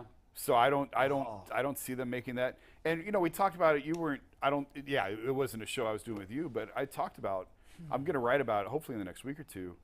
I don't know if this organization will ever extend another pitcher, because like they talked with Shane, and we see they feel like, I'm sure at this point they feel like they dodged a bullet with Shane, that they didn't give him the type of money that they were talking about. Now with McKenzie, they've kind of got this down to a science of you've got the 3 years of control. I know, but it's not as easy the as they're making it arbitration look, years. Jay. No, I know. But there's going to be a time when the pipeline goes dry. But if you've got 3 years of team control, 3 years of arbitration, if you get 5 years out of a guy and then trade him, 4.5 years out of a guy and then trade him. It's a good model if you can keep it up. Right. And they've got more in the pipeline. Joey Cantillo's next. Now, he's not as high as what they have, but what are they doing that the other 29 haven't figured out? They're the envy of every other franchise, Jay, when it comes to producing these pitchers. It's funny because when Tanner Bybee first got up here, he was sitting on the couch in the clubhouse, and I said, hey, how's a college kid go from throwing 89, 90 in college to 98, 99 in the pros? It's a great question. I've asked it too. And he kind of like grinned, and I said, I know you're not going to tell me the secret sauce. And he's like, yeah, and no one will give you, like, the Guardians will tell you that there's proto body types that they look for, and there's things that they see, but they're not going to tell it. They're not going to answer that question. No, nor should they. No, it's I hope they don't. Bybee don't even look like a picture. He don't even look. He looked like a second baseman. He looks like a computer repairman. He looks like he played with the rec specs. But the Rays and the Guardians, the Rays especially, I don't know what they're doing with their pitchers, but you know what? The Rays pitchers have been getting hurt. That's where I was going. The Rays take these guys that struggle in other places. It's not even their own development. No, I know. They take guys that struggle. Some of them are top prospects that couldn't figure it out. Some of them are no-name dudes that go there. They start throwing these sliders, and they start throwing pitches, and they get the most out of them, and then they tear their elbow up. They go have surgery, and then they go find another one and bring another one in. I don't know what's going on with the Rays. Well, there are connections between the Guardians and the Rays. The Guardians got a lot of people getting hurt, too. And whatever that secret is, I think it's leaked down to Tampa, and it's probably only a matter of time before the rest of the league figures out what in the hell they're doing. The Rays manager obviously came from Cleveland. Right. He's Terry's guy. But the front office, I don't know that there. I think there are ties in the Rays front office to the Guardians. Okay. I want to say there is. It may not be in the upper level management, but it seems to me that I've read. I mean, there's a reason Cash went there, right? So someone brought him there. No, but don't that get to you? Like if you got these young guys, I mean, I would say Bybee and Williams more so than Allen, but you got 3 nice pitchers, 3 nice arms, and to know that like they're not going to be here for long. They might be here for 4 years. 4 years, like 4 years, like, Look, I decided about 15 years ago that I had to adjust the way I view my fandom. We are a feeder market. It's what we are. I don't love it. It's what we are. We're never buyers. We're almost always sellers. We draft and develop prospects with the idea that they're going to one day make the major leagues. And here's what I mean by that. They're going to get the bag from the Mets, like Frankie did. Mm-hmm. Or they're going to get it from the Yankees, like CeCe did. Or the myriad of players. Go back to the 90s. The Ramirez, the Tomies. Even Tomey got away. Albert Bell. You're going to have these guys for a minute. It puts a priority on recognizing and developing talent.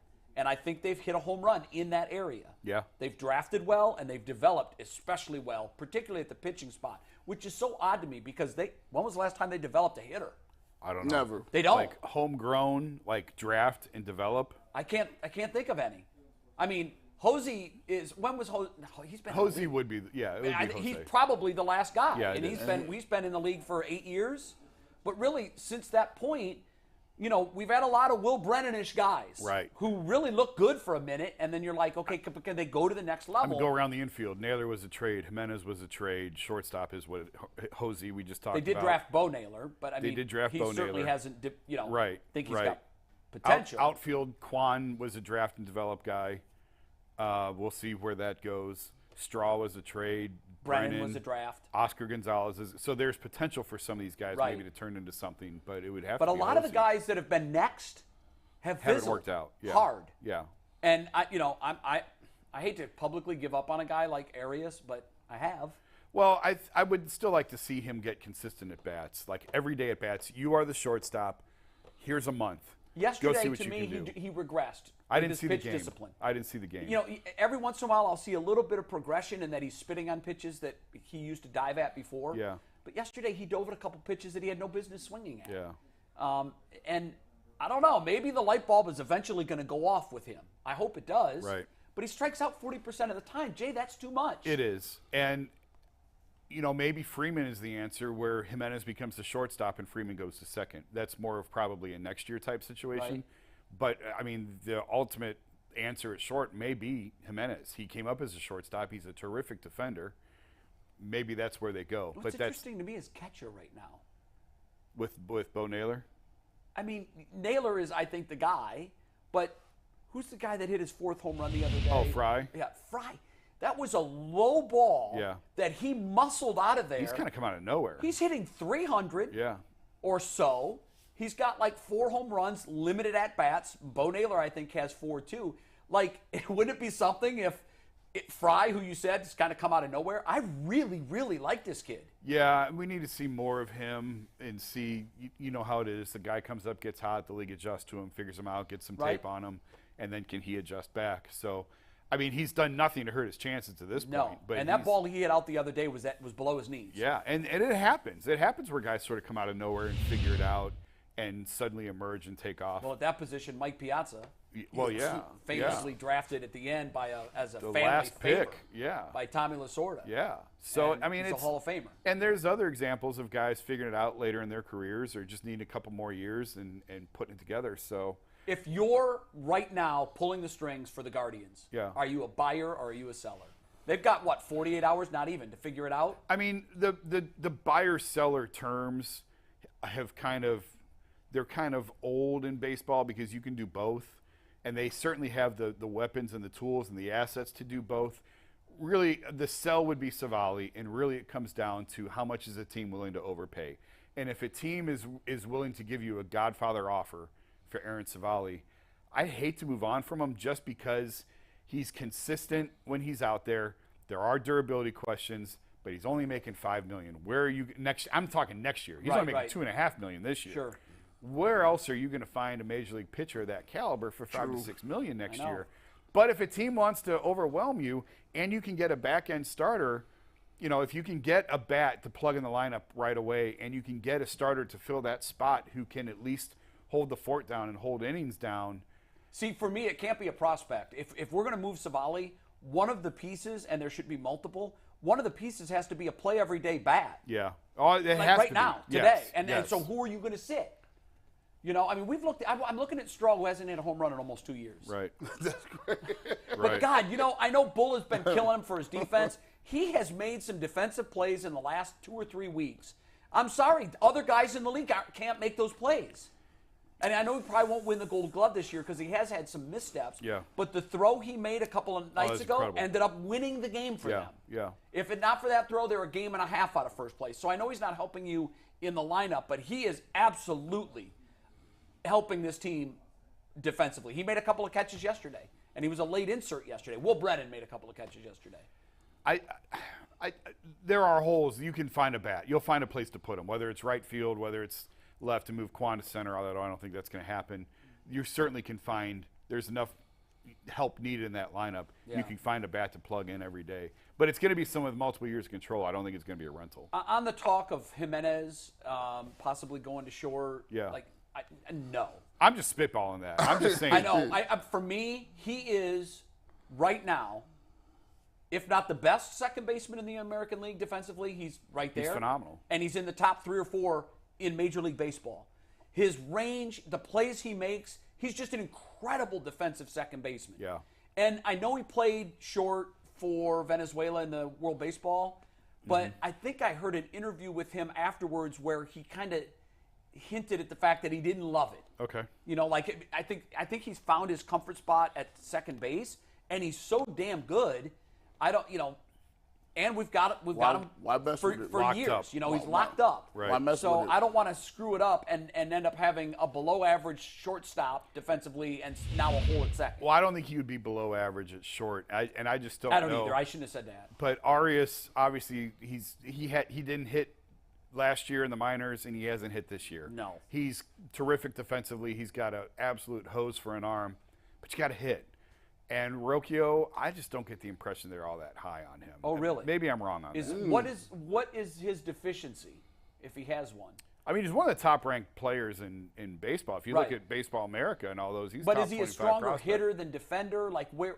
I think he's a good hitter. I Yeah. think he's a good hitter. I just don't. I don't know. I just get the sense. I'm not sure that they're as high on him Well, as. it seems like they love Arias. I mean, they've love cleared the him. deck for him to have nothing but success. Right. And Rosario was gone, and I thought when Rosario was moved that perhaps, now he doesn't have to worry about being in the lineup every day. He's Yeah. going to blossom. Yeah. I haven't seen it. Well, it's been. I know it's been a couple games, days. but I watch Yeah. every at bat, so Yeah. closely, and he's still diving at pitches. And that's where I'm saying Freeman may be the answer, but I don't know that you want Freeman at short. It's not impossible, but I just think Freeman would be a little bit better at second than he would at short. That's the only reason I threw that out there. Okay, 15 minutes to go on the show. Are we going to get to 25,000 subscribers today? If you're watching right now and you haven't subscribed, go ahead and hit that button. Subscribe. We're seeing them. Yeah, so 15 minutes to go in the show. I thought that was a very spirited Cleveland Guardians conversation. We're going to do a PCC airfoil read right now, and then we're going to do some final takes.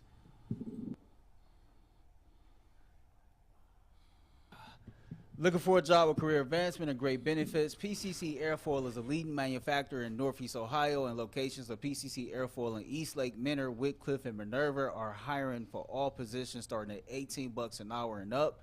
You get full benefit packages, paid time off, and sign-in bonuses. Apply online at precast.com/careers to learn more.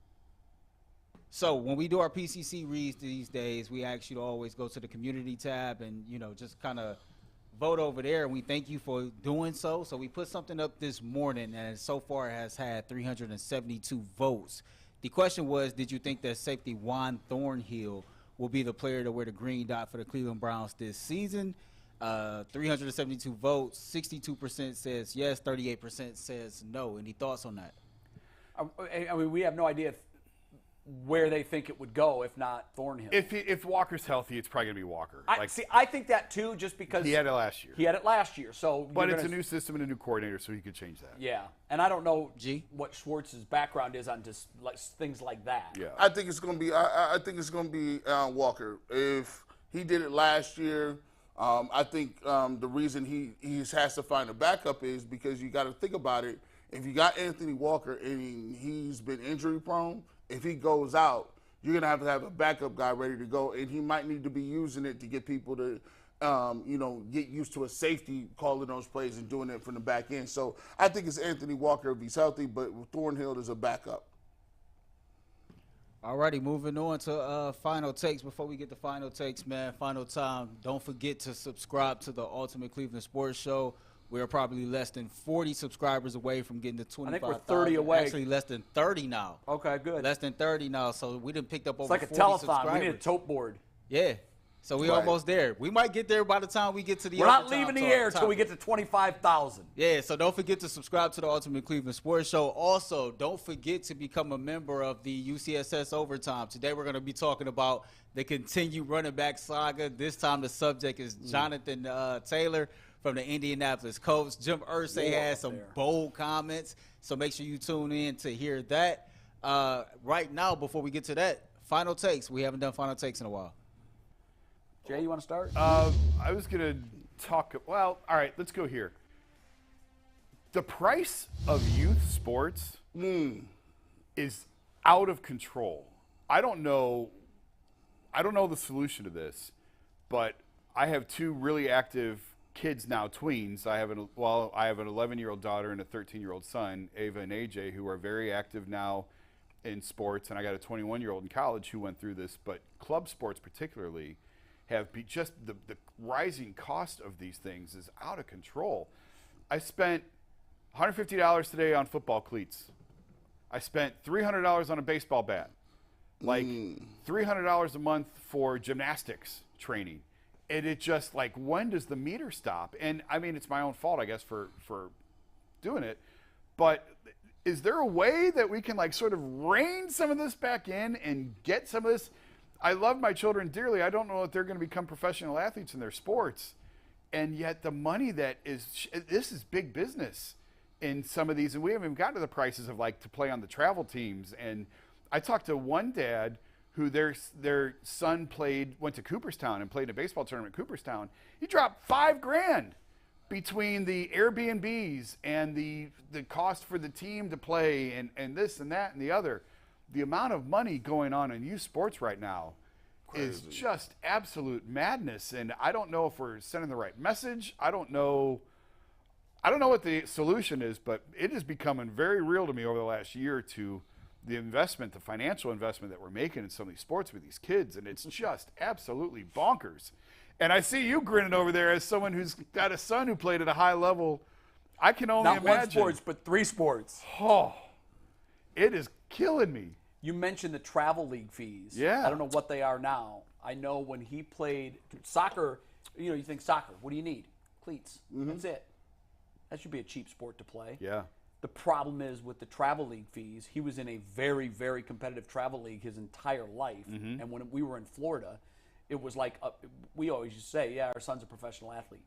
He trained 7 days a week. Yeah. They trained on Sundays. Yeah. They that's did crazy. and the fees were well over $1,000. I think it was in the $1,500 a year range for the travel league fees because they were constantly going to all parts of the state and sometimes country. Yeah, we haven't gotten that crazy. That's crazy. I know that there are travel baseball teams that $2,000, $3,000, $4,000, $5,000. We're not. It's an industry. We're not doing those. We're not into those, but it's just and football, you will be with AJ, is my guess. Well, we'll see where it goes. I mean, he had a travel tryout over the weekend. What it plays on is the intrinsic idea of every parent is I want my child to be better than I was. I want him to have a better life than I did. And I want to give them every opportunity to meet their full potential. And so when I look back at my career, I was one of 5, and I'm very middle class upbringing. We had everything we wanted, but there were things that I wanted that we needed, but there were things I wanted I didn't have, like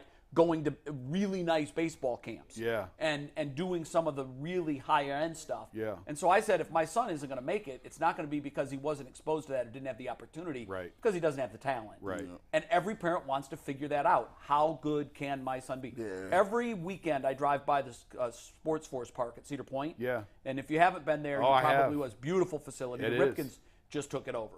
That I didn't know that. Yeah, Cal Ripken now took that entire complex over. But every weekend when I'm going to my boat, I drive by that, and I just laugh and shake my head, and I say, you're looking at 2,000 cars of parents that think their son is the next Jose Ramirez. I know. And all this, and for all this money, and for what? 3 spots, baseball, 3 spots on the varsity roster, 4 positions. The ultimate goal is the scholarship. Parents are doing this thinking, and we thought, well, we'll get it all back when he gets a full scholarship somewhere. Yeah. And the best laid plans, as they say. Right. I thought it was either going to for sure be soccer or baseball. And then let me try track in my junior year indoor season because he didn't play a winter sport and ends up getting a full ride, no penny out of dad's pocket. He didn't start till his junior year? Never ran track till his junior year. Wow.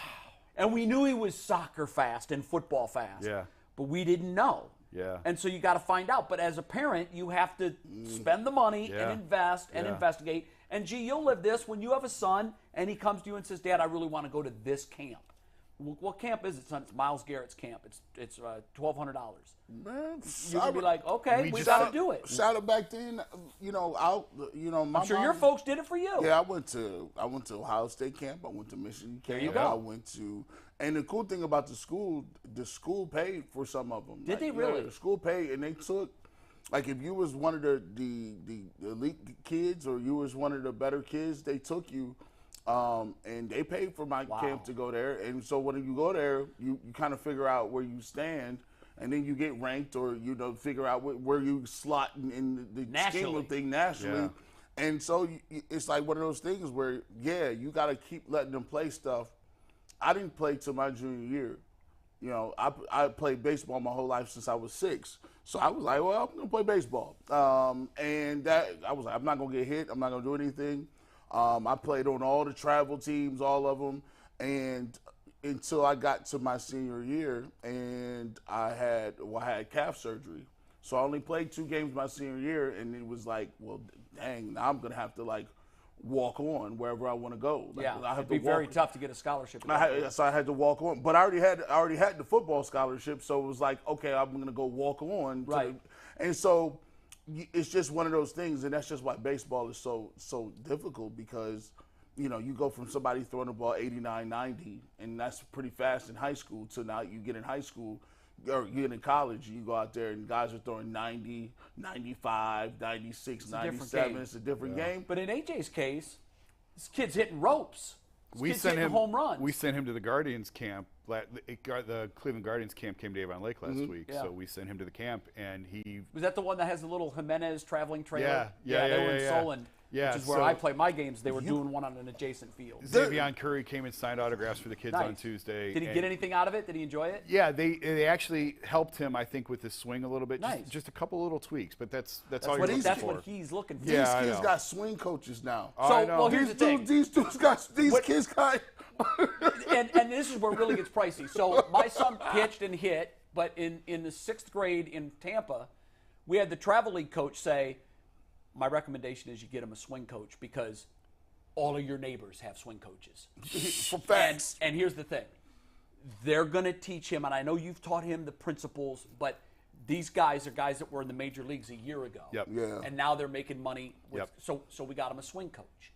And the swing coach, the first thing he said was, you're going to have homework.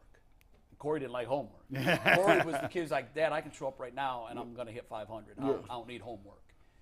And the swing coach said, you're going to set up a mirror. Dad will put a mirror up on the wall in the garage, and you're going to, into the mirror, you're going to swing 500 times every single day. Wow. And we're going to burn these concepts, hands high, drive, slide, yep. all of it. Yep. And you're going to do it 500 times a day. And the swing coach pulled me aside and he said, he'll tell you if he wants to do this or not. Yeah. Because most kids won't do that. do it. Now, I would have. Yeah. I did it anyhow. Yeah. But Corey in his free time was off playing another sport. Yeah. Yep. And so I would ask him after a week of this, I'd say, how many days did you do the 500? And he goes, I did 400 twice. I did 200 a couple days.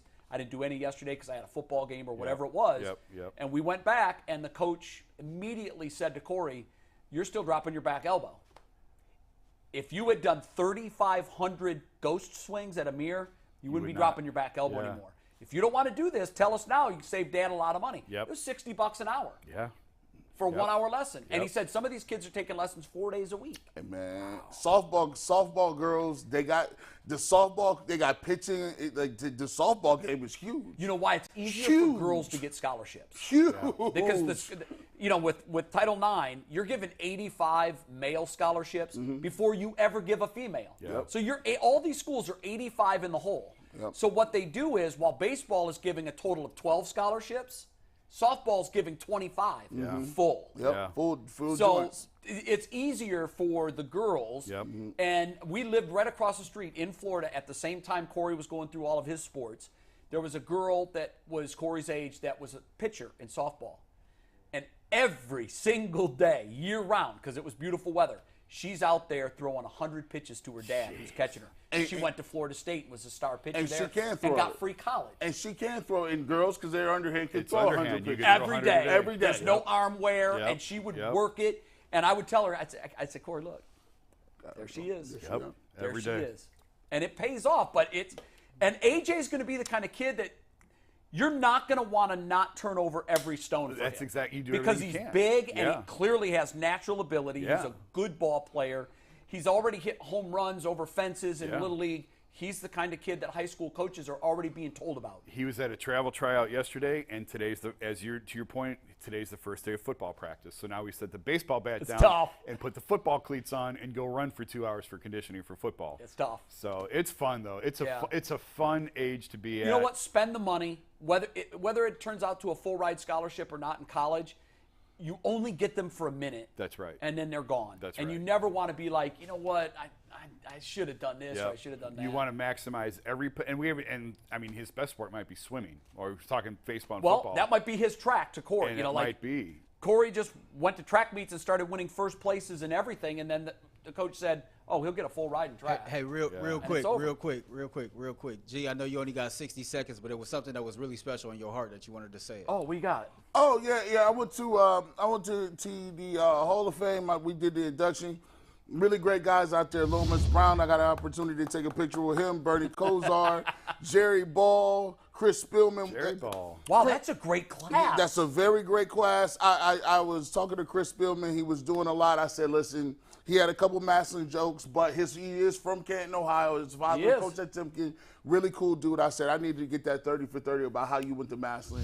We laughed a lot, but it was a really great class. Great picture. Archie, Congratulations to you. Archie came that's through. the first class? Yeah. And they're going to go with the red coats. The which I red think is coats. a nice I look. like the red coats. They're vibrant. I love them. Archie was there. Jim Trussell showed up. Wow. It was crazy. Very cool. All right, time for overtime. Thanks for watching today. We're back tomorrow at 11 a.m. Peace.